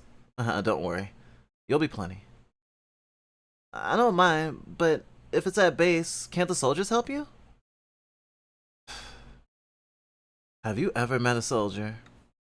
I recall those military brats from the other day. I'm starting to see the angle. More trouble than it's worth, maybe? Right. So, are you up for it? A nod. Okay. Secondly, I want you to become an official employee of Alkaline. You've already been living under the guise of your sister for all this time, but obviously the person on that ID isn't you. But what if it was? If I work my magic right, I'll make sure that you get a proper ID and everything. And then there'll be no problems. I blink at Courier, not sure what to say.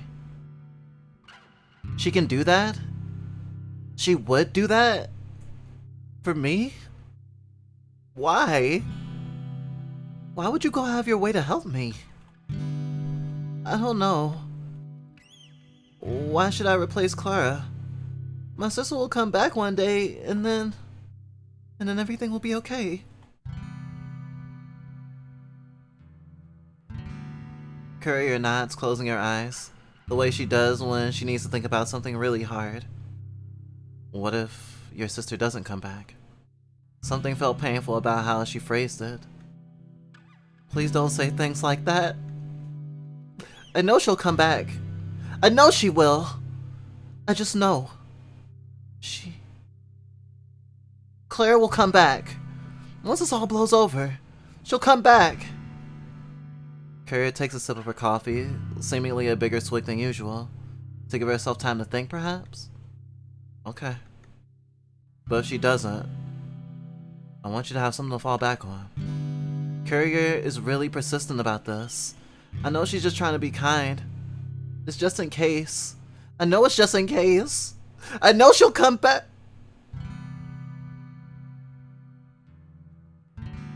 I feel unable to say anything useful as a response. You don't have to decide now, but please make your decision by the time we get there. Okay. I try and shake the resentment that had been building up. It's a bad habit. When would you be ready to leave? I just need to get changed. Oh, yeah. I'll wait outside. Courier lifts herself up, taking the plate with the French press and our cups with her. She beats me to it. You don't have to do that. She stops, smiling as she turns around. Let me at least do this.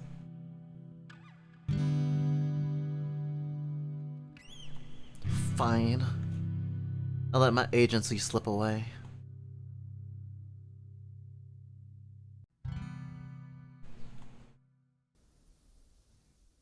I lifted the helmet out of the box on the back of the bike and put it on. The goggles hang at my neck. Courier, who had seemed to be walking towards her truck, turns back to me. You gonna ride that thing there? I half expected her to berate me for leaving the keys in the ignition. Of course, she's not my sister. I was going to... It'll be faster if you ride with me. Oh, this thing is pretty fast. My sister had it tuned up. I'm sure it is, but it'll be trouble if you ride into the base. They'll want to see documentation and all that. Good point. Not wanting to be an inconvenience, I put the helmet back in the box and walk over to her with her truck. Walk over to her truck.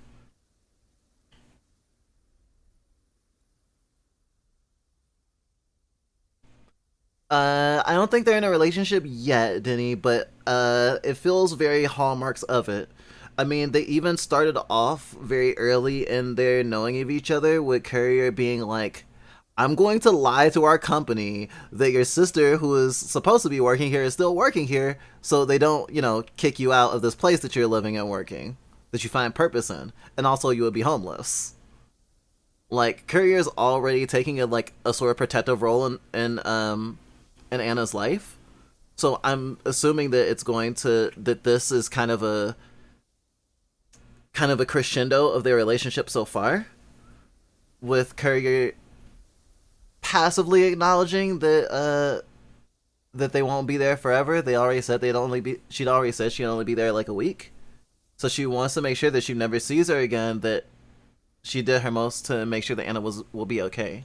And I think there's kindness in that, and I think that even without a romantic vibe to their interactions, that Courier will maybe want to do that, but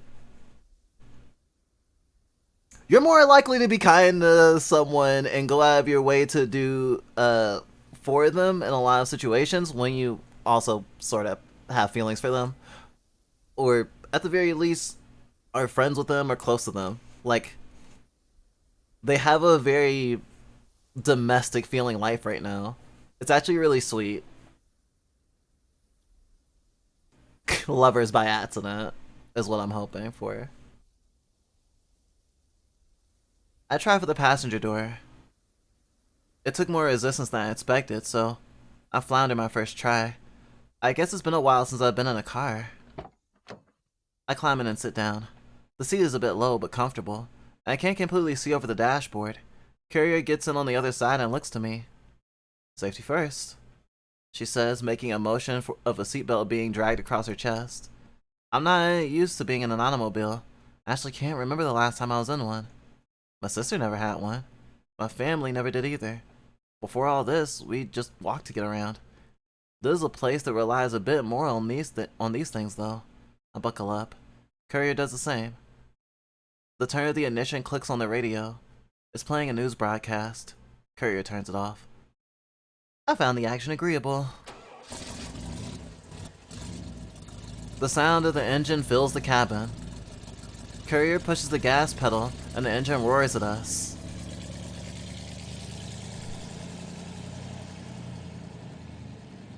We roll off. I can feel the weight of the truck shift as we accelerate forward.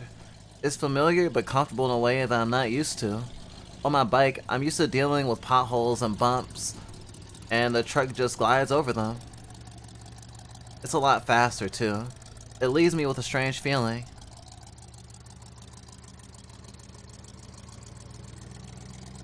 I won't cite you for tuning up your company bike, don't worry. It's against the rules. It's been that way for as long as I've been riding it. As far as I'm concerned, it's the way it should be. That was my sister's doing. And besides, I'm not an employee, right? Courier smiles, keeping your eyes on the road. For legal reasons, you're Clara Lapine today. Make sure you remember that. I'll try. I'm not used to lying. I'll doubt you'll actually have to, but just in case. I nod to signal my understanding, and the conversation drops off. We drive in silence for the rest of the way. We get stopped at the gate of the base. A guard steps out of their booth and walks up to the driver's side window. Courier hands over a piece of paper to him, and the guard looks it over. After a few moments, he gives an affirmative nod and sends us on our way. The guard and courier seem to have found this completely non-verbally. I guess for some reason she's allowed here. They didn't even ask for Claire's ID. Actually, I don't think the guard even noticed I was in there in the first place. We drive by several large buildings. They're all painted the same color, and they all look similar. I guess the Gamat Defense Forces are big on beige. We drive a bit further in and stop at a building. There's military trucks parked outside and some regular ones. A few people are milling around. I guess this is the depot. Courier parks the truck and turns the engine off. What are we picking up anyway? It's nothing special. We're replacing some of the exchange units in the basement. Those boxes you were poking around in the other day? Courier nods. What's wrong with them?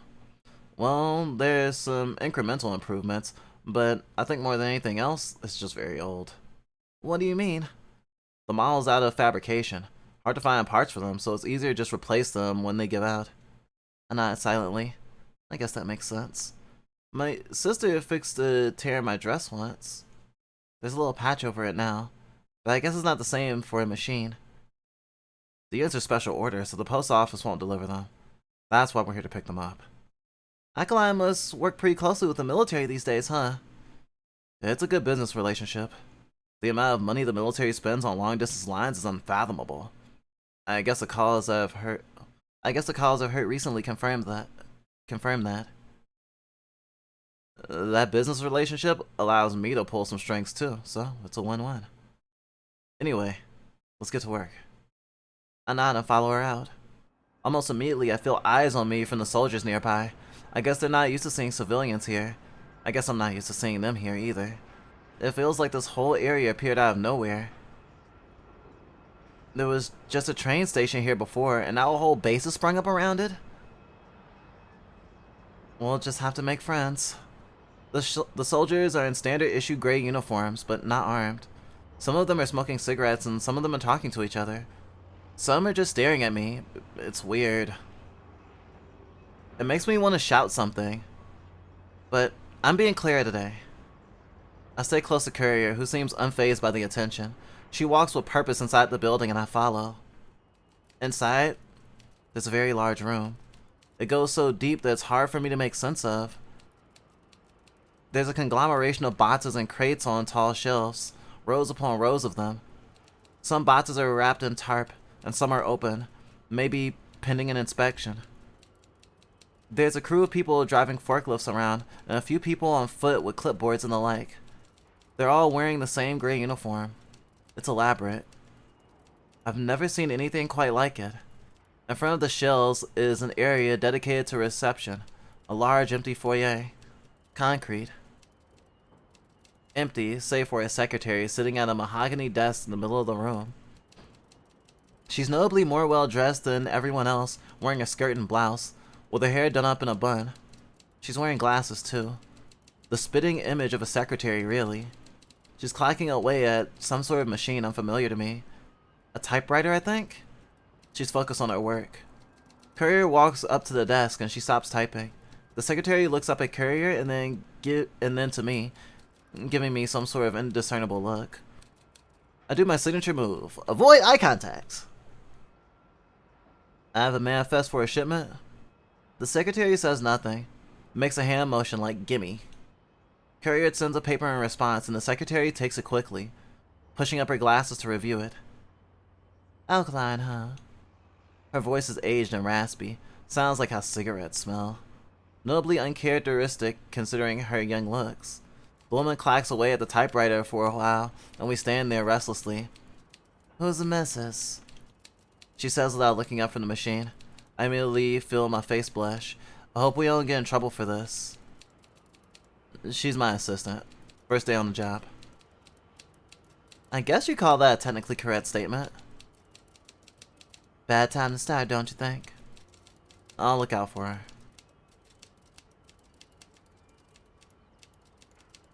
I want to hear from her. The woman stops typing, looking straight at me. She seemed to have taken some sort of attitude towards me. I hide behind Courier. Oi, you! Courier gives me a shove away from her. Mean. You cut out for this kind of work? Is everyone in the military like this? If I were you, I'd quit. Move far down south. Flee down to the coast, live a quiet life. And for the love of God, don't have kids. What? I look to Courier for escape. Courier looks to me sternly. I guess she wants me to come up with a convincing lie. Move far down south? Flee down the coast?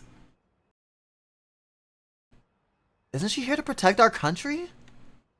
Why would she tell me to run away? I've been running away for so long.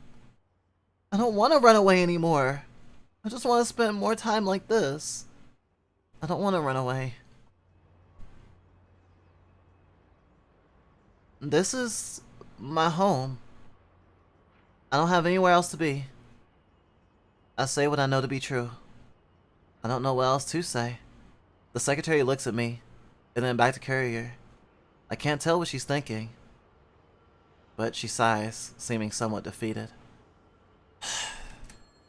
She presses a button on the typewriter, and it makes a loud ding. A small parchment comes out of the top of the machine. She tears it off and hands it to Courier. I'll have my guys on it. You two can wait in the break room. 30 minutes tops.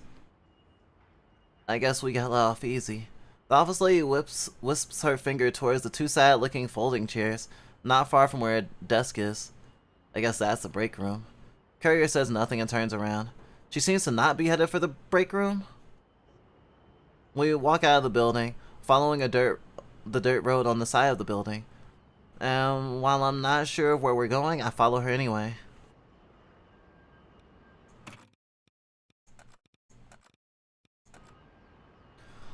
We walk out of the building, following a dirt road on the side of the building, and while I'm not sure of where we're going, or where she's going, I follow her anyway. I look at Courier, who seems to be deep in thought. She's not looking at me, but she's not looking at anything else either. I've never seen her make a face like that. Did you make up your mind yet, Anna? What? About the job. Will you take it? I don't know what I want to do, but I think I know. I think I know. I guess I'll keep doing as I have. I'll continue to work for Alkaline, officially or not. I want to be there when Clara comes home. Yeah, I figured. You're like that. Like what? You persist, Anna. Even when you have no right to. You persist. And that's why you'll do this. That's why you're walking in this direction. That's why you haven't turned around yet. She seems to act like she's known me for a long time. You'll do this. And do it well. What do you really know about me, Courier? You're just here to do your job. I'm here to do mine. Is it really more complicated than that? We continue walking in silence, the density of soldiers around us increasing as we go. It gets noisy and cramped. I hear shouting, and the sound of metal clanging against metal. Engines ripping. We'll eventually be swallowed up in the sea of people. She takes my hand. I can't see above anyone. I just see gray uniforms and boots. I would guess at this point, we're somewhere in the middle of the base. Courier holds my hand tightly, and I hold hers back. I don't know where we're going, but I trust her direction. Suddenly, someone grabs Courier by the shoulder. I can't see. I hear a voice, but I can't make out what it's saying. I hear Courier say something back, but I can't make that out either. I feel her hand being pulled away from mine. I try to hold on, but I can't. I'm alone in the crowd. I can't see anything. I can't hear anything. I can't feel anything. I feel panic raising in my chest. I do the only thing I can think of. I try and push my way through the crowd in the direction the Courier disappeared to. For some reason, I worry that I look silly doing this. Eventually, the crowd clears out, and I find myself in a plaza surrounded by a sea of tents. There's a few people around, but they all seem to be going about their own business and not paying me any mind. I see Courier standing some ways away with someone. They seem to be wearing a similar uniform to her. The guy is making a lot of hand motions. I can't see what he's saying, but it definitely looks like trouble. Courier looks at me as if trying to signal something. I don't know what she's trying to say. I move closer, but I start being able to make out the conversation. Well, what's the situation? One of the transformers blew out and we need to get it fixed ASAP. We're running on backup power, but it's not gonna last long. We need to bridge the gap until a new one can be installed, but none of our guys know how to do it. I'm really happy you happen to be here. Your timing is impeccable as always. The superior grabs Courier by the shoulder and pulls her with him. I start to follow the two, but the guy stops me. He seems a little shocked. Don't trouble yourself, General. We'll have this fixed in no time. I stop in my tracks. General? What is he talking about? Rest assured, sir. Rest assured, sir. No need for concern.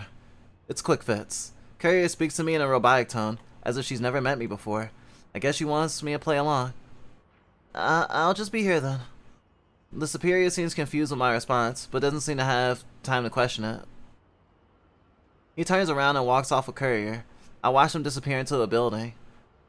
I'm left alone in the plaza with nothing to do but wait. Alone. I look around. At the center of the plaza is a big statue, which seems to have been constructed somewhat haphazardly. It's a moment of what I presume to be a war hero? I don't know who, though.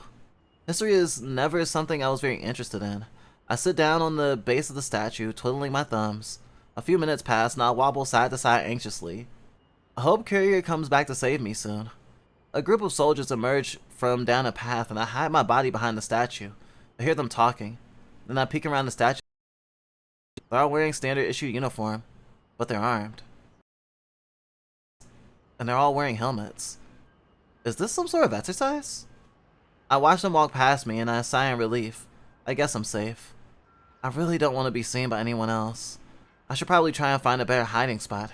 I get up and start walking off in the direction that seems the least precarious. One that still has a good view of the building the Courier went into. In all honesty, it's more of a random direction. I walk a few minutes. I learn a couple of things. One, a military base is a terrible place to hide. There's no cover and there's people everywhere. Two, it's big. I have no idea where I've ended up. I found myself in some sort of tent city? I sit down on a crate trying to look aloof like those soldiers did on their break. I get kind of into it, and I start to daydream about being a soldier. I imagine myself in a uniform with a rifle and a helmet. I imagine myself being a hero and saving the day. The The bubble pops when I hear a voice call out. You! The haze of my new life as a soldier is taken away, and in its place is a rifle pointed towards me. What are you doing here? There better be a damn good reason. Those two. Cat got your tongue? You're acting super suspicious, you know that? Super duper suspicious! You a spy or something? I can't think of a better explanation. They push up at me with their rifles a little more with each exchange, making me almost fall off the crate. They seem somewhat out of sync in their routine of questioning me. This is a terrible place to run into them. I was sent here. Both of the girls raise their eyebrows at this. I'm here with the Alkaline Corp service representative. She's getting apart from me.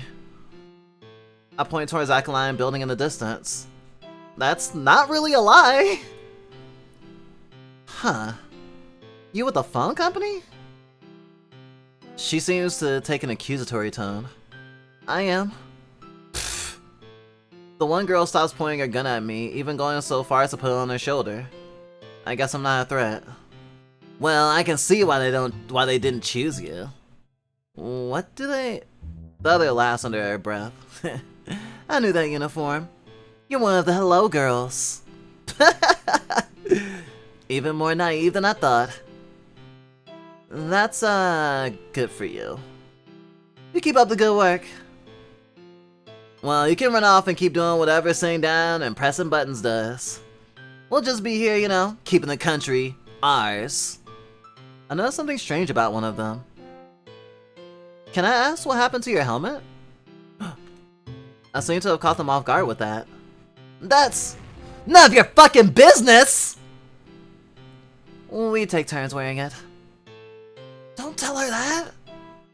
She grabs the other one's arm and starts to tug her in a direction. Come on, we're out of here! Screw this loser.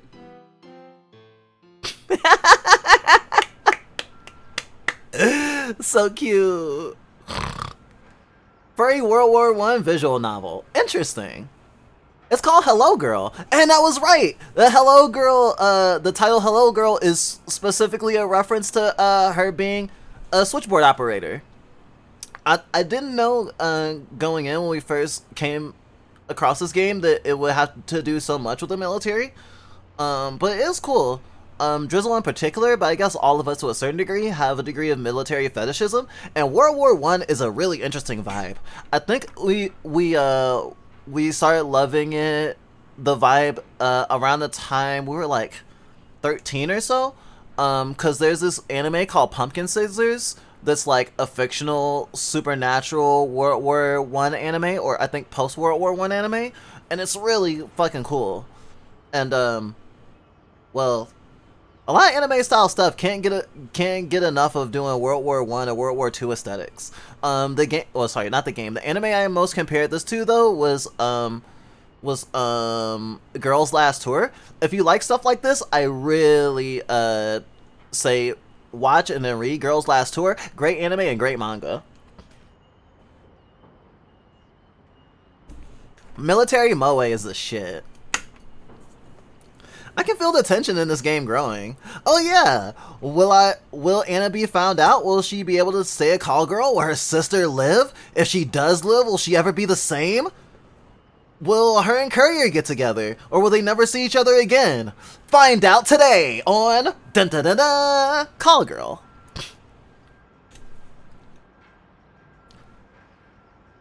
They make their way towards the plaza while occasionally giving me dirty looks over their shoulders.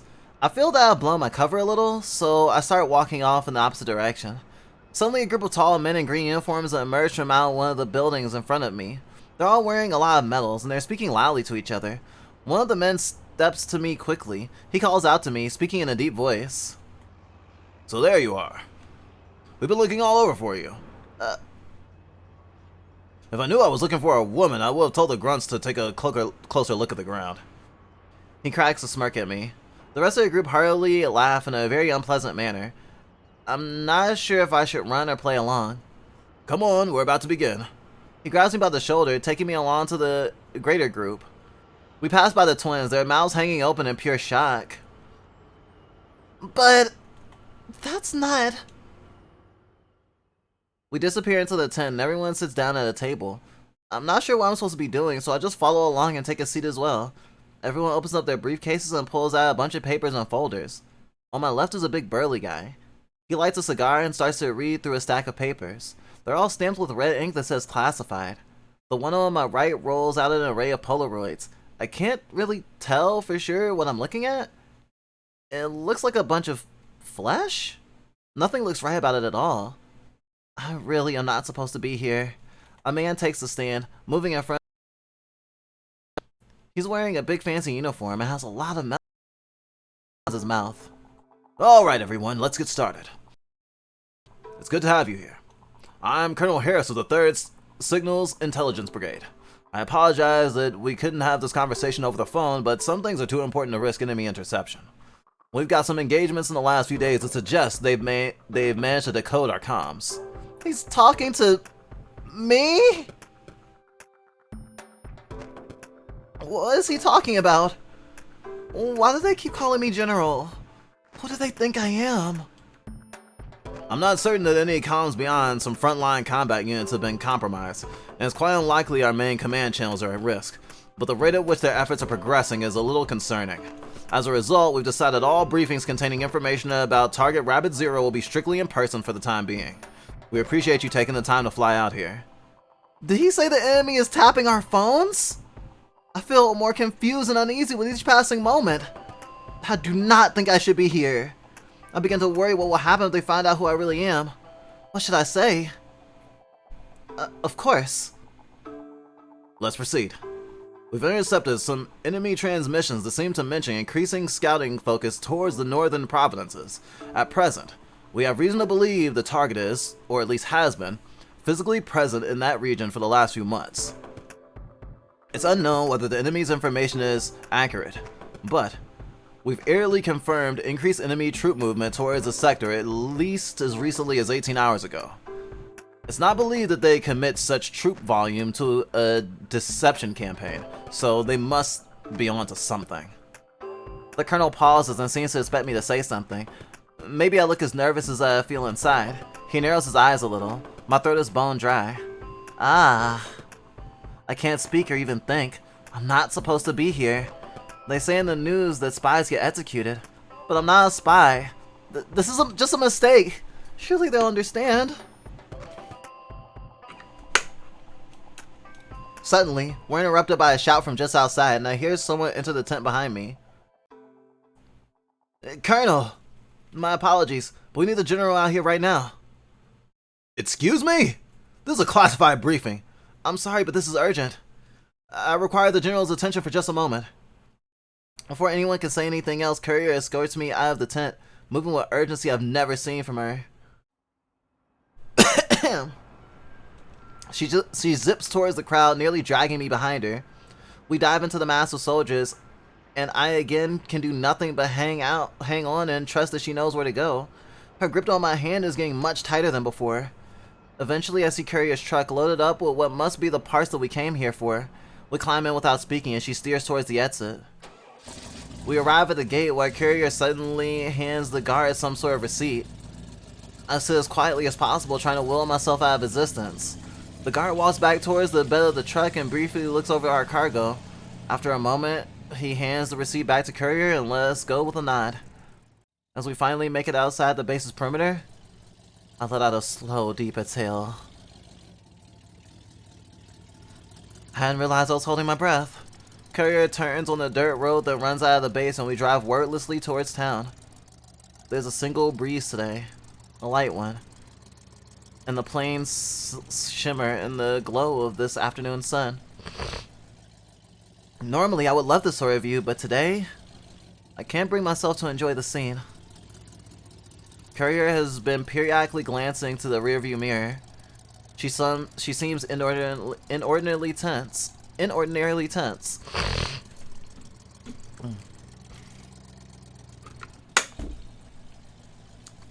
Courier had been periodically glancing to the rearview mirror. She seems inordinarily tense. I wonder if she's worried about being followed. After a few minutes, Courier finally breaks the silence. Anna? What did you do? I don't know why she took so long to ask me that. I'm caught completely off guard.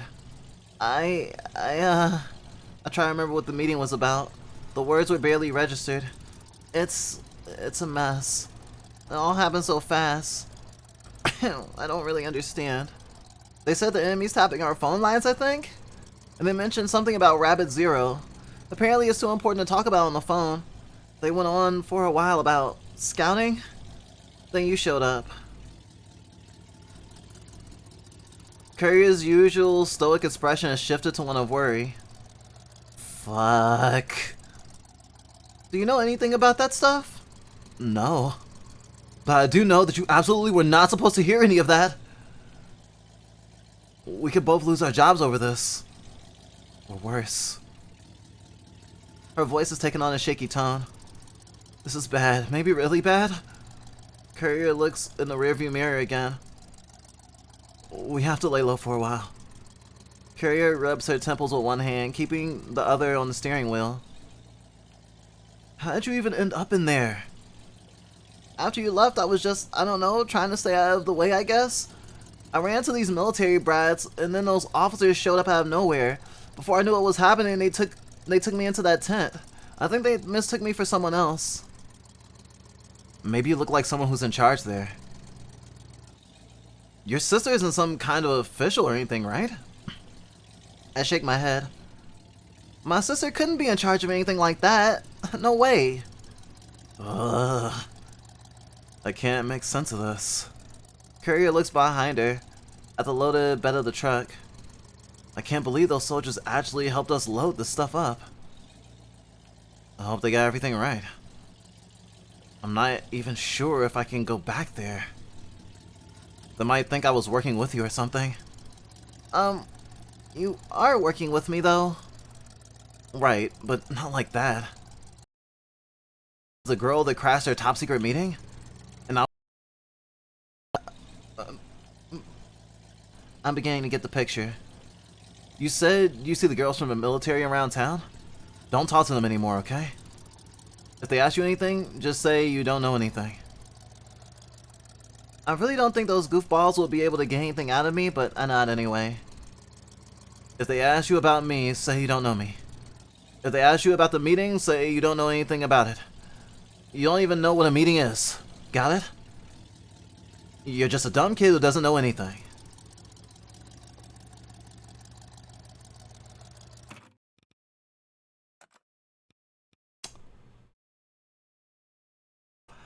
There are layers. This game is an ogre. Because it's like, yes, you need to like play dumb to be safe, but like with Anna's predisposition of naivete because she hasn't been exposed to a lot of the world, and I'm assuming she hasn't been to school, and she hasn't socialized with a lot of people, and she's used to a very solitary routine. She's mistaken as a kid quite constantly, and she does not like being infantilized. She's mentioned it a few times before, once in a passing moment of feeling helpless in her routine, or rather that the word that describes how she is helpless. The military brats, when she first met them, called her kid, even though she recognizes them as not much older than her. Kind of implying that Anna, if she wanted to, was old enough to enlist, especially since in the second run-in with the military brats, they make it seem like, or they assume that Anna tried to get into the military but wasn't good enough and became a hello girl instead. And she, and a third time, she asked Courier if her asking about her mom was because she thinks that she needs adult supervision or something. And now that's all accumulated with while she's still grappling with the whole loss of agency that she just had, and the potential loss of her entire livelihood and life, considering the chances that her sister might not come back, even though we now have a good idea that maybe her sister is a military general, which Normally, you'd be like, oh, then she's much safer. She wouldn't be on the front lines. But, I mean, with how things are, you never know. Assassinations do happen. And so, with being told, for your own safety, you need to be a dumb kid, is like, kind of heart crushing. I'm glad I'm the one playing this game. I have similar issues.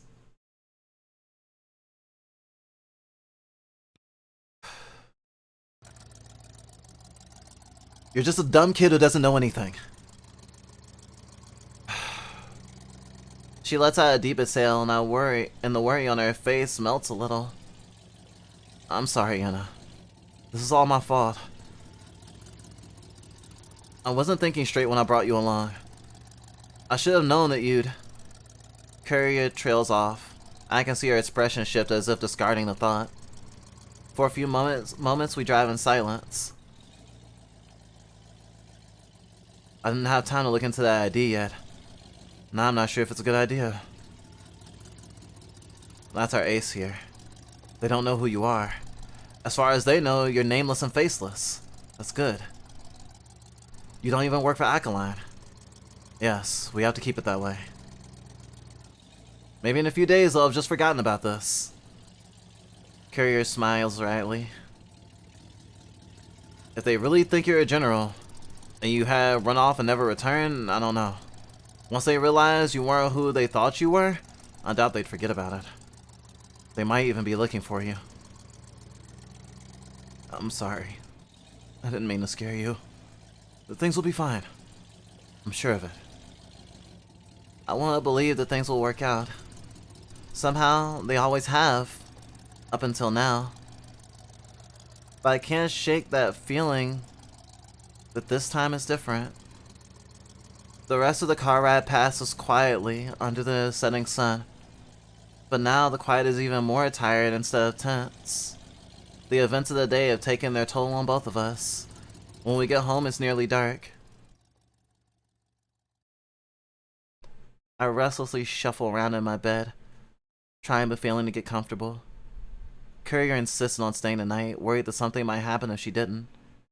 It's nice to have her company. Though now that the night settled into silence, the anxiety about the day has begun to creep back in. I think about the weird things I heard. What would happen if the enemy is really tapping our phones? And what is Rabbit Zero? Those pictures were really scary. I try to shake the bad thoughts away like they're insects. Maybe counting sheep would be more worthwhile. I envision sheep jumping over a barn fence. Small and fluffy. 1, 2, 3.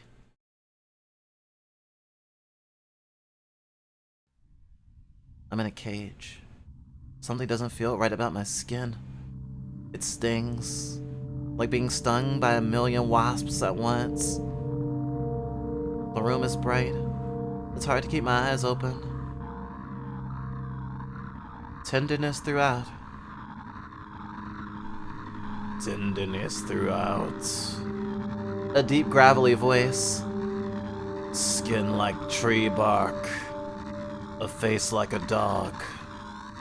Of course, it can be corrected, but... Sure. Every little spot on my body.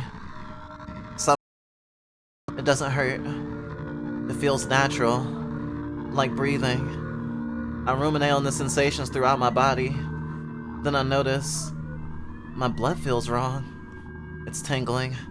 A sensation I've never felt before. I can't tell if it hurts or if it feels good. A new sensation like falling through a trapdoor. My body tensing up as it sinks. Rainbows across my vision. Unexplainably terrifying. Types of things you couldn't possibly imagine on purpose. Impossible shapes. The only intelligible part is the terror that emanates from them. Phase 3.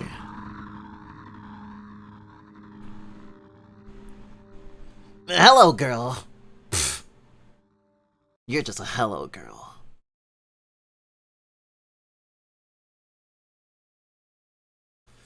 I set the teacups down on the table. Courier looks up at... looks up and smiles, appreciating the gesture. After what happened yesterday, I feel it's right to treat ourselves a little today. We arrived at the conclusion that it's best to keep doing our jobs as usual to avoid raising suspicion. If we went ghost for a few days, it will only make things worse. Playing it cool is the best way to go about this. I at least trust the courier knows how to navigate the situation better than I do. I get up to search the cupboard for the jar of sugar. Sugar for your tea? You don't have to waste something so nice on me. It's no trouble at all. Thank you. We sit and enjoy our tea and oatmeal. It seems like a good night's rest has put us to ease after what happened yesterday. Courier is here today for another day of maintenance.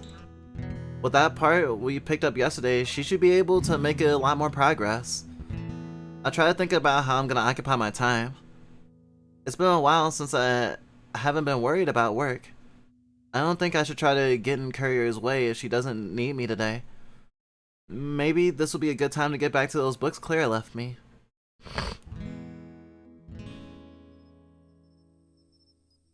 Another day of arduous work for Courier. Though today it all seemed to go smoothly and without incident. Courier pulls her truck doors shut and starts the engine, the sound cutting through the crickets. After a few moments, the trucks begin to rumble away into the night. I consider waving goodbye this time around, but by the time I decide, it's too late. Oh well. Alone in the dark, the quiet switchboard room. I shiver a little bit from the cold draft let in.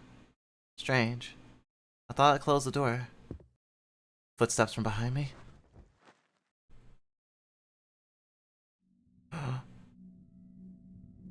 A blade at my neck. Time seems to stop in this moment. The shape is cold and foreign. You move, you're dead.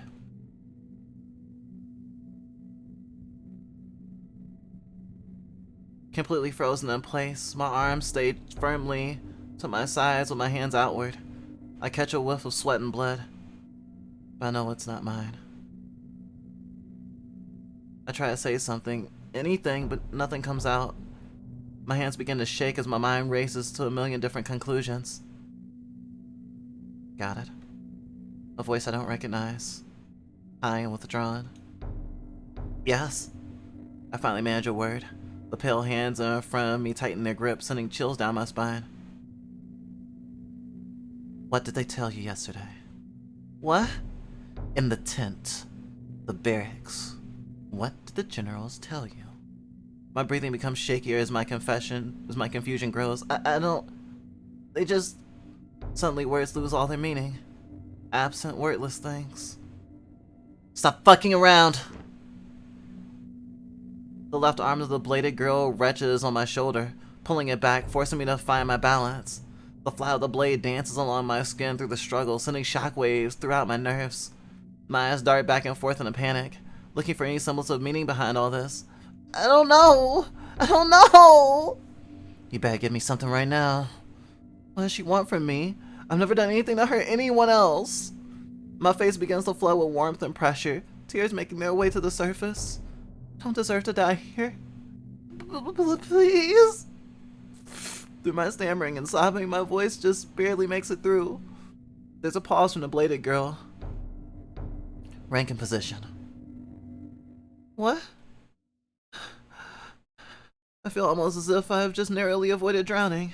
Silence, with only a sound of tears tapping on the floor. I notice the gray uniform of the girl. Military. I'm not military. In one swift action, the girl moves the blade away from my neck and shoves me to the floor. After wiping my face and my sleeve, I take a look up at her. It's the quiet girl from the patrol I ran into the other day. She's bloody from head to toe, her uniform completely tattered. She sheathes her knife with a look of scorn on her face. The look slowly turns to one of surprise, then to slight concern. She looks around as if to see if anyone was watching. But of course I live alone. I cough up some of the tears I choke down while cursing myself for not locking my door. Think about your next words wisely. Are you or are you not with the Gamat military? No, I'm just a telephone operator for Alkaline. Her eyes widen. If that's true, then why were you in that tent yesterday? I don't know, they dragged me in there. She looks puzzled. I think they thought it was someone else. What did they tell you? I can't remember. It was a lot. Letters and numbers and names. She lowers her head and scratches her neck. I have a feeling this isn't at all what she had planned for. Fuck. I gather myself and stand back up. Her presence seems to... While I feel I should be more scared at this moment, I feel surprisingly intact. On the other hand, she looks entirely lost. Hopefully this was all just a misunderstanding. She paces around the room for a minute and looks down at her hands. They're covered in dried blood. Someone else's, I presume? A whole mix of emotions seems to be running through her. I can see her thoughts racing as she paces around, looking up and down at the room, at the switchboards, at me. I get a good look at her face. Her long blue hair is covering one of her eyes, which seems to be dripping with blood. Can you tell me what's going on? She stops her pacing and looks up at me. I feel like I ticked her off. She opens her mouth as if trying to muster up some words to throw at me, but nothing comes. Her fists clench and then unclench and retreat. I'm dead. I'm a dead man. They're gonna find me. They're gonna kill me. You weren't sent here to get me? If you want to know what's going on. She grits her teeth and then kicks over the box of foodstuffs that sits on the floor. She covers her face in her hands and groans some swear words. Motherfucking bitch-ass motherfucker! I step closer to her. Are you okay? You look pretty hurt. You're bleeding a lot. The girl stops. She touches her eye and looks down at the blood on her hands. Before I can say anything else, she suddenly gets to her feet and runs out of the door.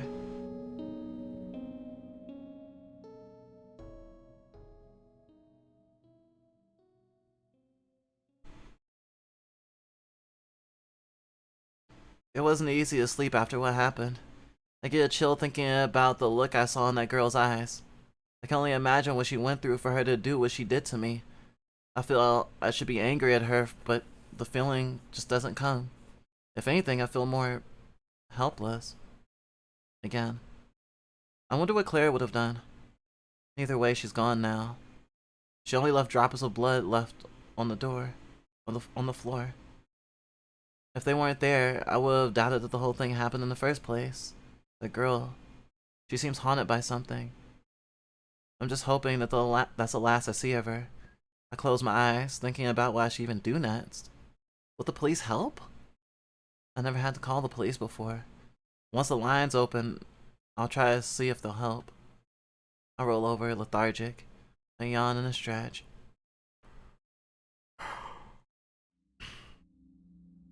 I'm not sure what time it is, but somehow it's still dark outside. I don't know if I can get any more sleep. I get up and get dressed. It's too early to call the police. I guess I'll go for a walk. I start walking down the road towards the town. The sun is just starting to rise. It's strange. I can't feel the sun's warmth. Come to think of it, I can't feel anything else either. The post office. I wonder if Milliard is in yet. The doors seem to be open. Nobody is here. Not even Millard. I even make the point to check under the desk where she would normally be found slacking off. Maybe I can just reach over the counter and kick off with my feet? I squeeze my way through the till and into the back room, and I land on my feet. Of course, she's not here. She's probably still at home getting her beauty sleep. The same. I don't even know why I'm here. But to find here. I was just trying. Right now, I really just would like to talk to someone. I just don't. The phone. I didn't know there was a phone here. I probably shouldn't pick it up. I will get in trouble. But maybe it's important?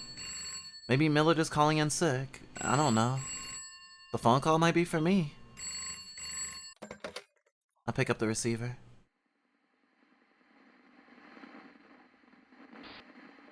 Hello? Hello?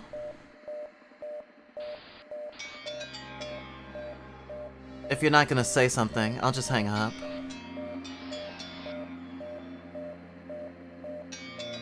Oh, hello? Hello? If you're not gonna say something, I'll just hang up. This is... Oh, I'm trying to figure out... Okay, I get it. If you're not gonna say something, I'll just hang up. This is... There's nothing in this universe that is scarier than change. That we must be desired. That we must be seen. It is something I never asked for.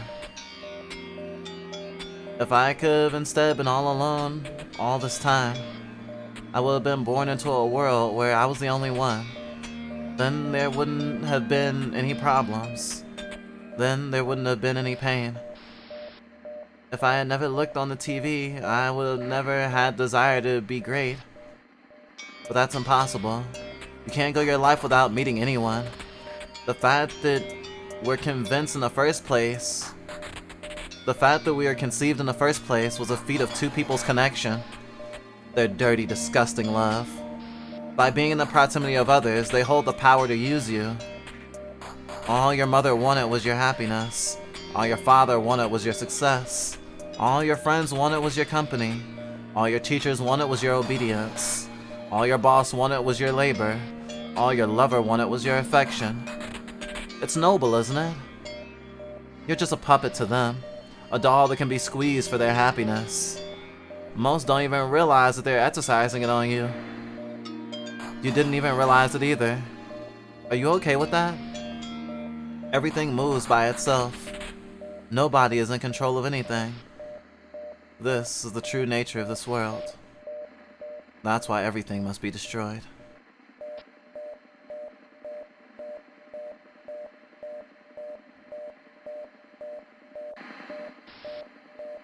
I never wanted to be changed, but yet I still fell to the same curse as everyone else.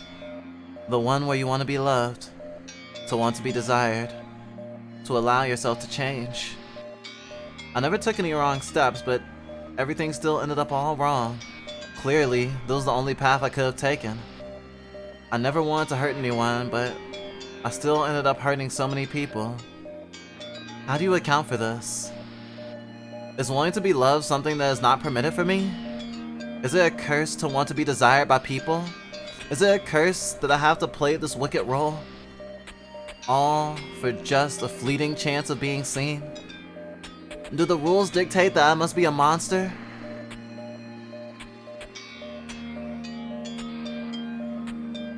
I think you may have the wrong number.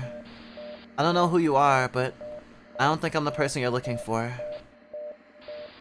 But if you really want my opinion, I think being loved isn't something so complicated.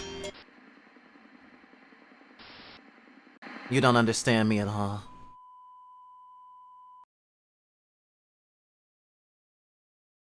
Hello, girl.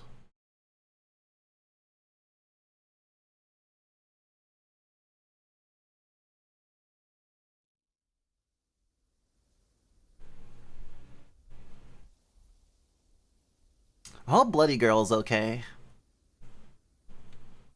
I rub my eyes open. I'm back in my room. It's light out now. What a strange dream. I sit up. Then I see it. Sitting in the corner, hugging her knees, bayonet in one hand. That same girl. Ah! A screaming backpedal towards the wall of my bed. What is she doing here? She keeps her eyes trained on me, unfazed by my reaction. You! A complete loss for thoughts, the words come out of my mouth automatically. Her eyes steady all over, but she doesn't seem to move an inch. The look on her face is one of quiet, calculated concentration. We stare at each other for a while. The panic begins to fade the more I look at her. It's hard to see last night, but I realize now that she's only about my size. Maybe a little bit smaller. I still wonder what she's here for. Why are you here? She breaks her gaze and adjusts her grip on the bayonet. keeping my eye on you. I just don't understand. I already said that I don't know anything. That's fine, but see, there's a problem. The thing is that you've seen me. I don't really understand. She sits up and adjusts the large bandage that now covers her eye. She then sheathes her bayonet and walks out of my room. This isn't still a dream, right? I'm not feeling immediately threatened by anyone. I get out of bed and start to change. Halfway through putting my dress on, I hear stomping in the other room. The bandaged girl sprints back into my room and puts her back against the wall next to the doorway. She's in full sweat, clearly panicking. You have to get rid of them! Even more confusion. Though, I think it's probably just Courier arriving. The bandaged girl stumbles over to me and suddenly puts her hands on my shoulders. You have to figure this out! You have to get them to leave! I hear the sound of the front door opening and the sound of heavy footsteps. Anna! The bandaged girl clenches her teeth and looks around in my room. She makes a dash for the closet, but trips on the clothes on the floor. Her head collides with the wall and she crumbles into a ball on the floor. She lies there with her hands on her head, groaning in pain. Anna? I saw blood on the floor. Are you okay? Courier stops as soon as her head pokes into my room. A long silence is shared. A rooster crows in the distance. Bandaged girl shakingly looks up Courier, making a surprised face. Huh. You're not. She groans and puts her hands on her head. Who was that? No one. Bandages stands up and starts to make her way out of the room with her head down. Wait a sec. She stops at her tracks and slowly looks up at Courier. Courier makes a face once she sees the bandages on the soldier's face. What's going on here? You ran away from the military?! It's not something I can exactly hide anymore. They'll hang me for this. Of course they will! You're a deserter! A traitor to the great effort! And that's not our problem. Well, see, it kind of is. If you turn me in, I'll just tell them that you were hiding me. It'll be a fun story. For several days, you let a deserter stay in your home, and not once did you report it. Maybe you're even planning to let me escape. But doesn't matter. Also carries the penalty of death. Courier and I look at each other in disbelief. Some traitors you are! You're just as bad as I am! That can't be. Think about it this way. She puts one hand over her eye bandages and points at us with the other. You two are the chosen ones! What? This war is a sham, a complete farce manufactured to keep us from finding the truth. Those bastards in charge will keep you both working until the day you die, and for something you don't even know shit about. What on earth is she going on about? Don't you want to know why they're not telling you anything?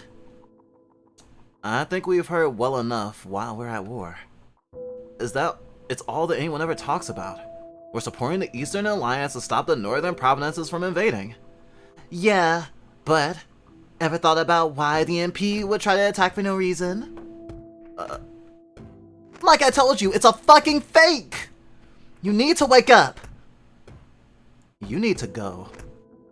Courier starts to walk towards bandages in an attempt to shoo her away. Oh, of course, the tool of the state trying to silence me. Courier stops in place. What did you just call me? The only tool here is you coward. Coward? Everyone who works for Alkaline only serves to fuel the death machine.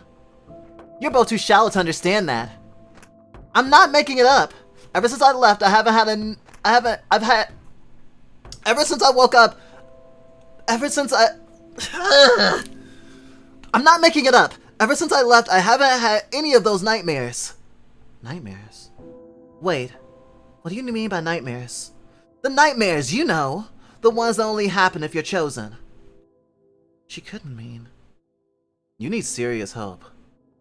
The comment only seems to bounce off the girl. And you need to wake up! You need a wake-up call. Did you hit your head? Courier gestures towards the girl's head. Yes, but that's not what's important here. Something brought us all together here. There's a divine, fate that we all share. She's making all sorts of weird gestures with her hands as she talks. If you're able to understand just a tenth of what I know, you'd all agree with me. Courier glances at her, clearly sick of it. Alright, smarty pants, what do you know? The northern provinces have something extremely valuable. I spent weeks gathering intel on it. They plan to use it as a weapon. They're calling it Rabbit Zero. Or rather, her. I've heard that name before. Rabbit Zero? They mentioned that in the The girl suddenly scrambles her way towards me, putting her face up against mine. Our noses almost touching. So you do remember! What did you say? What else did they tell you? I didn't understand any of it. It's like a bad dream. Are you sure? Please, anything. It's not coming to mind. I'm not a military official or anything. I'm just some girl. I'm sorry, I can't remember. Bandages slumps over, visibly disappointed. I've come so far. Too far. To refuse to let this be the end. She starts to reach behind her. Alright, that's enough. Courier reaches over and grabs bandages by her bunny ears. Ow! Ow! Let go of me, you freak! Courier drags her off her feet and throws her into the bedroom. There's a loud thud. Courier comes back and closes the door behind her. She puts her back to the door to prevent her from opening. The bandaged girl jiggles the doorknob a few times and pounds on the door. You can't do this! Anna, give me that chair over there. Ah! Let me out! You have to know the truth! Rabbit Zero! I drag it over to her and she wedges it under the doorknob. Little shit. She pounds on the door again. This is wrong! Courier and I look at each other.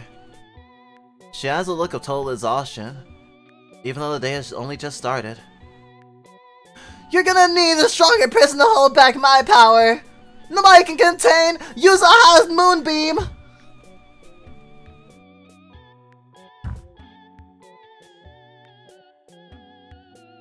Okay, please? Guys, please? I promise I won't hurt you. I'm sorry! You're lucky I'm showing you mercy by not breaking your stuff. Is that really your name? Huh? What? Yuzaha Moonbeam. How did you know that? No, it's not. Can we just call her something else? Bandages? I don't think she deserves a cute name like that.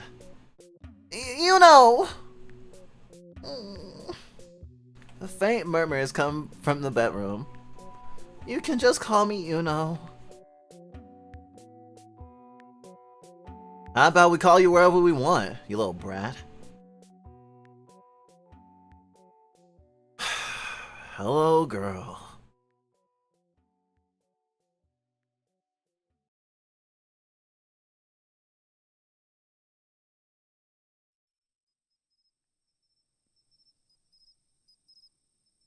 Throughout the day, we continued to hear a few bumps coming from behind the bedroom door, though eventually they quieted. Miraculously, Courier has managed to work another full day. I really applaud her work ethic, and for dealing with that weird girl. She said the upgrades were virtually finished, just that there was some tests and formalities to take care of. Courier emerges from the basement covered in dirt and dust. She dusts herself off and wipes the sweat off her forehead. Okay, we might be finished here. I slowly close my book, the idea of working again swirling around in my head.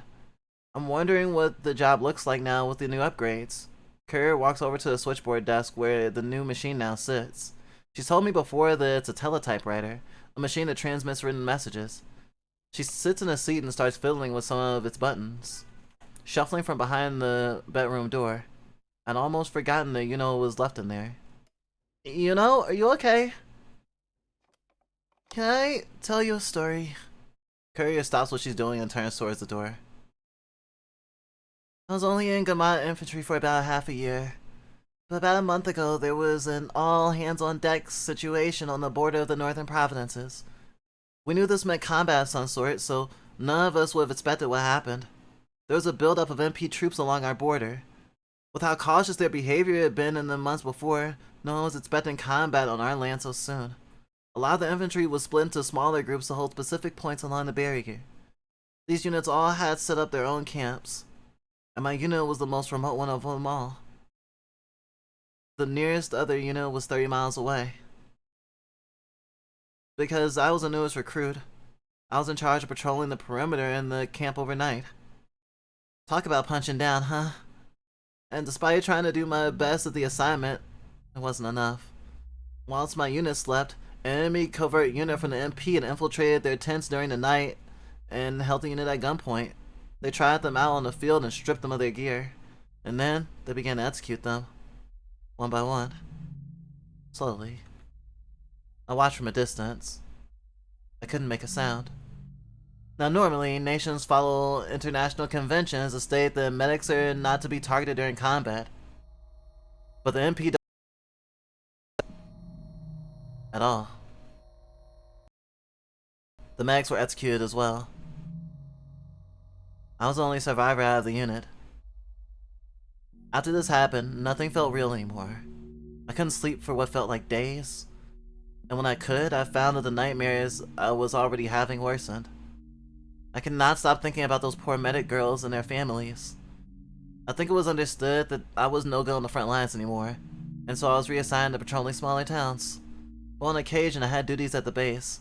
I had the opportunity to find as much information as I could on the war. I wanted to find some sort of reason for this cruelty, why and how people could do this to each other. I'm not sure why I'm even telling you this right now. You two have nothing to do with any of this. I'm sorry for causing you so much trouble. The medics were executed? The medics were executed. The medics were executed. The words repeat in my head over and over. Breathing is difficult. Seeing is difficult. Thinking is difficult. I'm shaking, trying my hardest to not move. Clara, why didn't you tell me? Why didn't you tell me that medics were in this much danger? You're coming back, right? You're coming back, right? Please? Please come back. I wish you never left.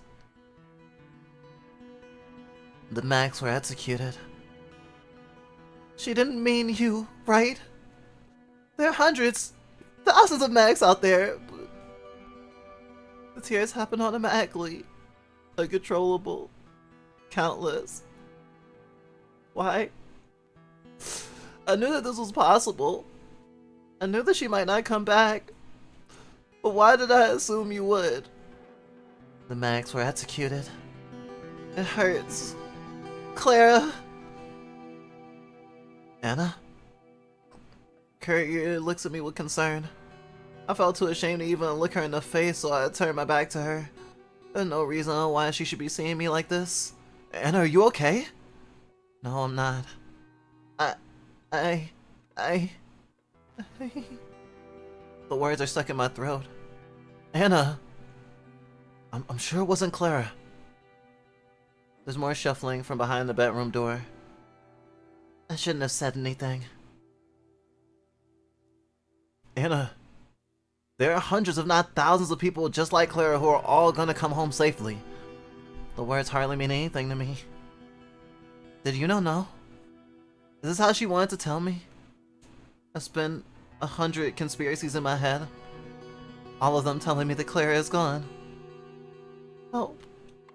Someone? Anyone? Courier puts her hand on my shoulder. The touch makes me jump. Courier lifts her hand away. Sorry. I should probably get back to it. She sits back down at the console waiting for a few moments before continuing her work. I lay down on the cold floor. Tears make little pools on top of my closed eyelids. Clara, I'm scared. What am I supposed to do? Whenever I get like this, You'd always just thump me on the head and say, don't think about it too hard. And then suddenly it all makes sense. Claire, are you doing okay? Are you having your favorite tea? Are they treating you right? I'm sure that your efforts are helping, and that will turn the tides, but please write me back. Please write me back. I don't know which direction is the right one. I imagine the look on your face when you get my letters. I remember you always told me that I had the silliest little smile. I never told you that yours looks exactly the same. I start to hear Courier's voice from across the room. Station 45 East. Telephone exchange, Station 45 East. The sound of her voice stops my cascading thoughts. Confirming installation of AW-1054 multiplexer. Do you read? Please send test transmission. There's a satisfying timbre to her voice, like putting together a puzzle. Please.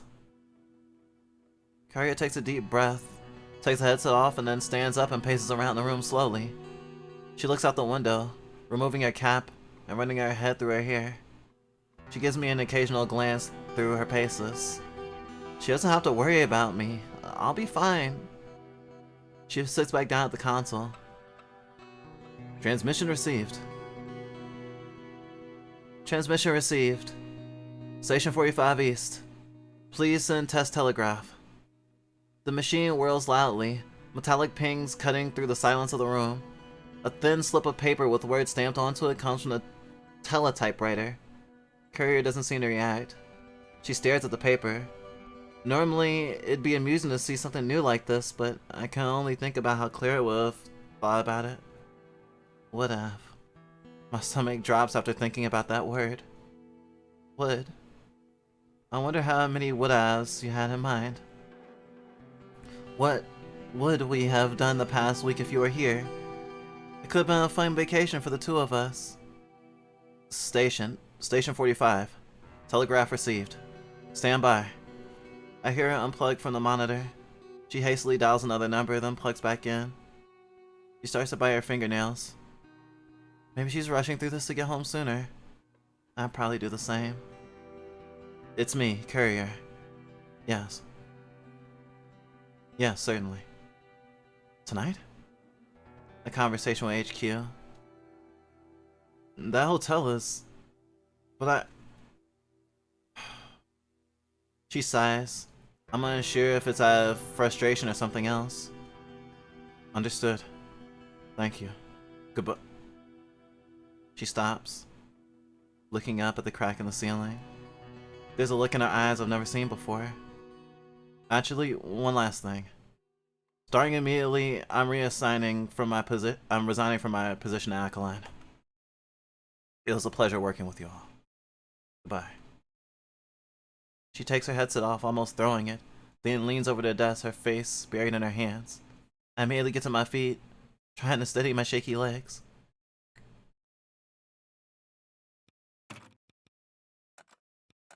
Courier?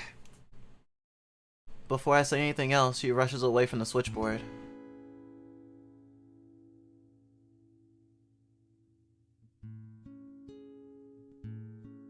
And she wraps her arms around me. She's so warm. Although this is the first time I've ever been this close to her, somehow it doesn't feel strange at all. It's like she's been there my whole life.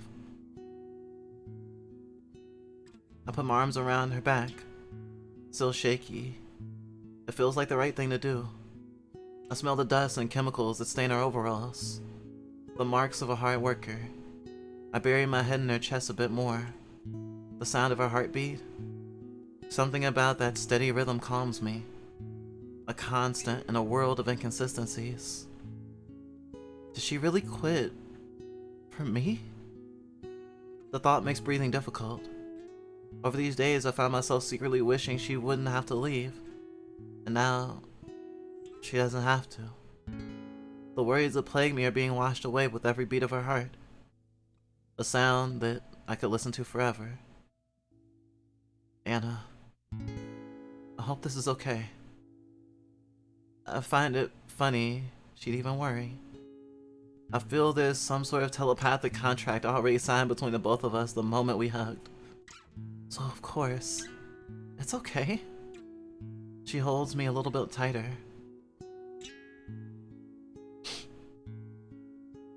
A snuffle from her. The teary kind. I'm happy you're here.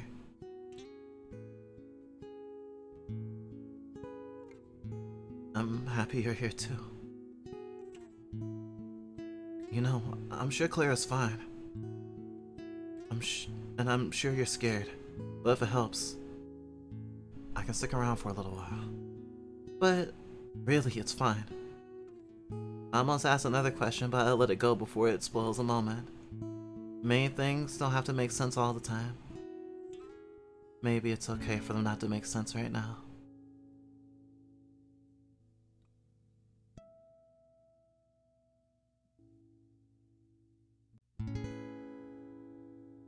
Courier stuck around for the night. She seems really happy to keep me company. We talked about our lives and upbringings. I enjoyed learning about her. She'd previously never been so willing to share anything about herself. I could tell she was really committed to the professionalism. But once that was all cleared out of the way, I no longer saw Courier as the alkaline representative, just as a girl. A girl who gives really nice hugs. Among one of the main things we talked about, I learned why Courier asked me about my family. I learned that Courier was from a small town in the Eastern Alliance. Her father was a farmer, and her mother stayed at home. She was an only child. Like everyone else, the war had turned things upside down. Her father was drafted into the military, and her mother was forced to make ends meet on her own. But one day, her mother fell ill. She was unable to work, and the family was forced to sell their farm. Courier even dropped out of school to help her mother. She had to grow up fast, but it wasn't enough. Her mother passed away a few months later. Courier was left with nothing. She fled the country to come to Gamat to find work. She had lied about her age and gender to get a job at Alkaline. I always thought she was a little bit older than me, but she's actually younger. She feared that if she told me too much, it might compromise her ability to keep her job. I guess now it's not something she has to worry about anymore. I think Courier saw me as someone similar to her. Someone who had also had to grow up too fast. Someone who had to be strong. Me? I never had to worry about money or food. I've never had to worry about my parents. I find it fortunate they're not objects of concern for me. I've had it comfortable my whole life. I've never seen much scarcity or hardship. I've never had to worry much at all, really. Courier seems to think otherwise. She believes I'm much stronger than her. That I'm able to endure so much that she can't. For now, I guess let's just settle on that. If it makes her happy, I'll pretend to be strong too. Yuno was mysteriously silent during that story. We found out that she had escaped through the window in my bedroom sometime during the night. Something told us that we wouldn't be seeing her again. I felt a little bad for her. For as unhinged as she was, it was hard to stay angry at her, now that I knew that what she had been through. I hope she finds what she's looking for. Life is back to its usual slow pace again. Courier is here to help me while you're gone. When you come back, let's all have tea together. I'll be waiting warmly.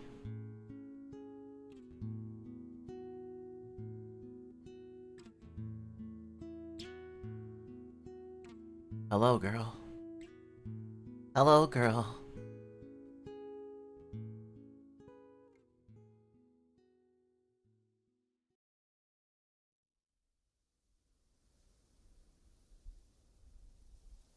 A mailbox in the grass outside Anna's home.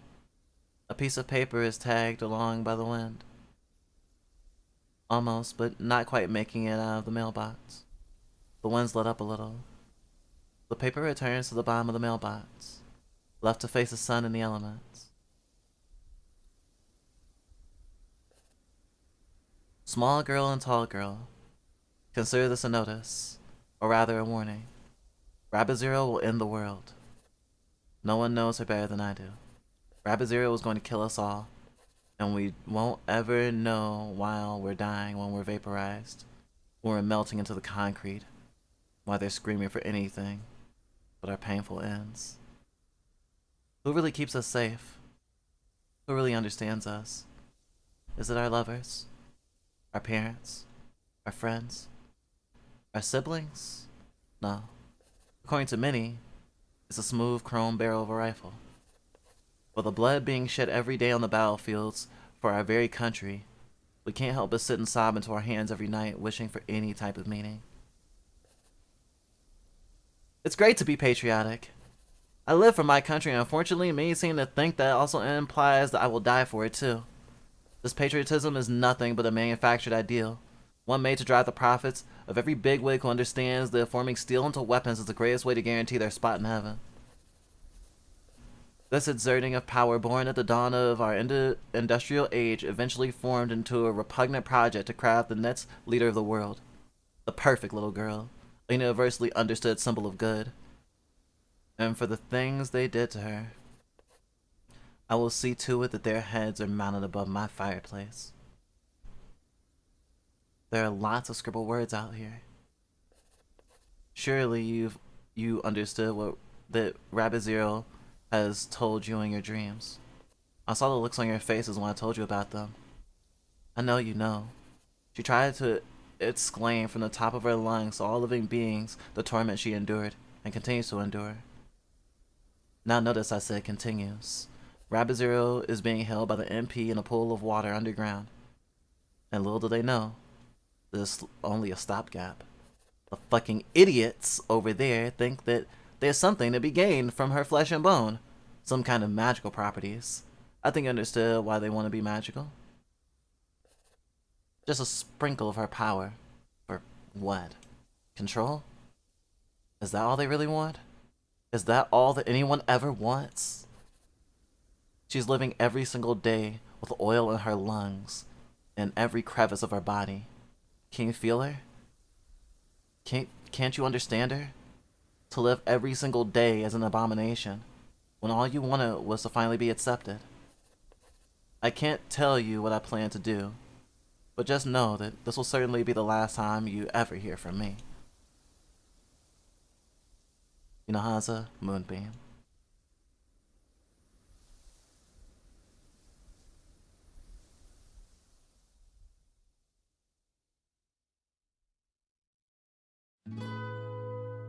Fucking Christ, I need a sequel like yesterday. And I don't, and it's still, ugh. On one hand, beautiful story, but it leaves a lot hanging in a beautiful way. Like, it's not even sloppy in how it leaves it hanging. It leaves it open enough they could do something, but they've reiterated twice, you'll never see again. But it's like, I mean, you could always renege on that. There's no reason to tell the truth in that regard.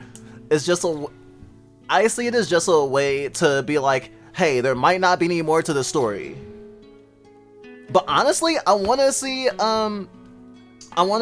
my good gay couple like living their best life, or you know what they're making of their lives. Cause like watching a relationship bud and like consummate is great, but like I kind of want to see what they're like, what living permanently would be like. And they're still waiting for her sister. So there's like three major possibilities. Her sister's dead, her sister is Rabbit Zero, or her sister is a military general. If her sister's dead, then leaving in the air isn't like too bad technically. If her sister's a general, it leaves a lot to be it leaves a lot to be explained in a future thingy from her sister's perspective, possibly. If she's Rabbit Zero, then like I feel like this was made with maybe some more parts of the plot in mind.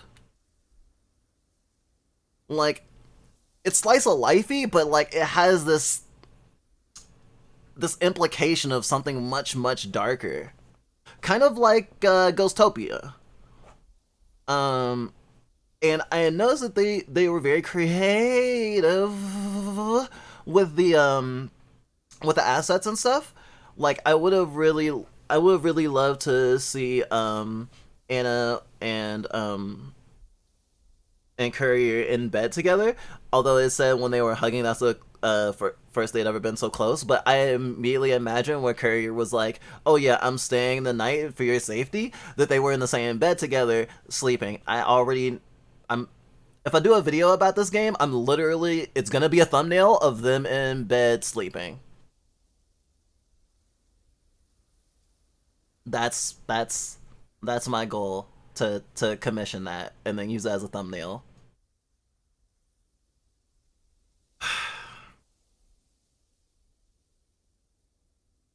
This is the reason why visual novels are one of my favorite genres. And I had a really good time with it. It was great. It was really great. Honestly, I want to read it again. I want to read it again with some friends. I want to like spruce up voice acting for it. I want to do so much with it. But I guess I'll just start with posting the VOD on YouTube and eventually doing a video about it.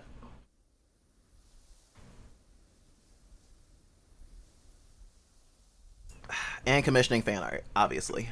Ugh. Sorry I didn't do the stretchies. I'll do the stretchies now. Thank you. Heck. Oh, yo. Oh, yo, wow.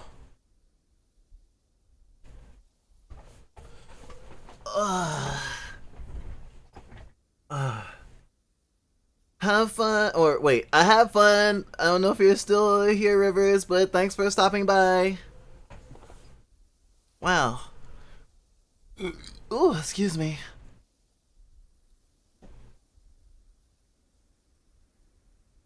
And thank you all for watching. This was Fluff Bite.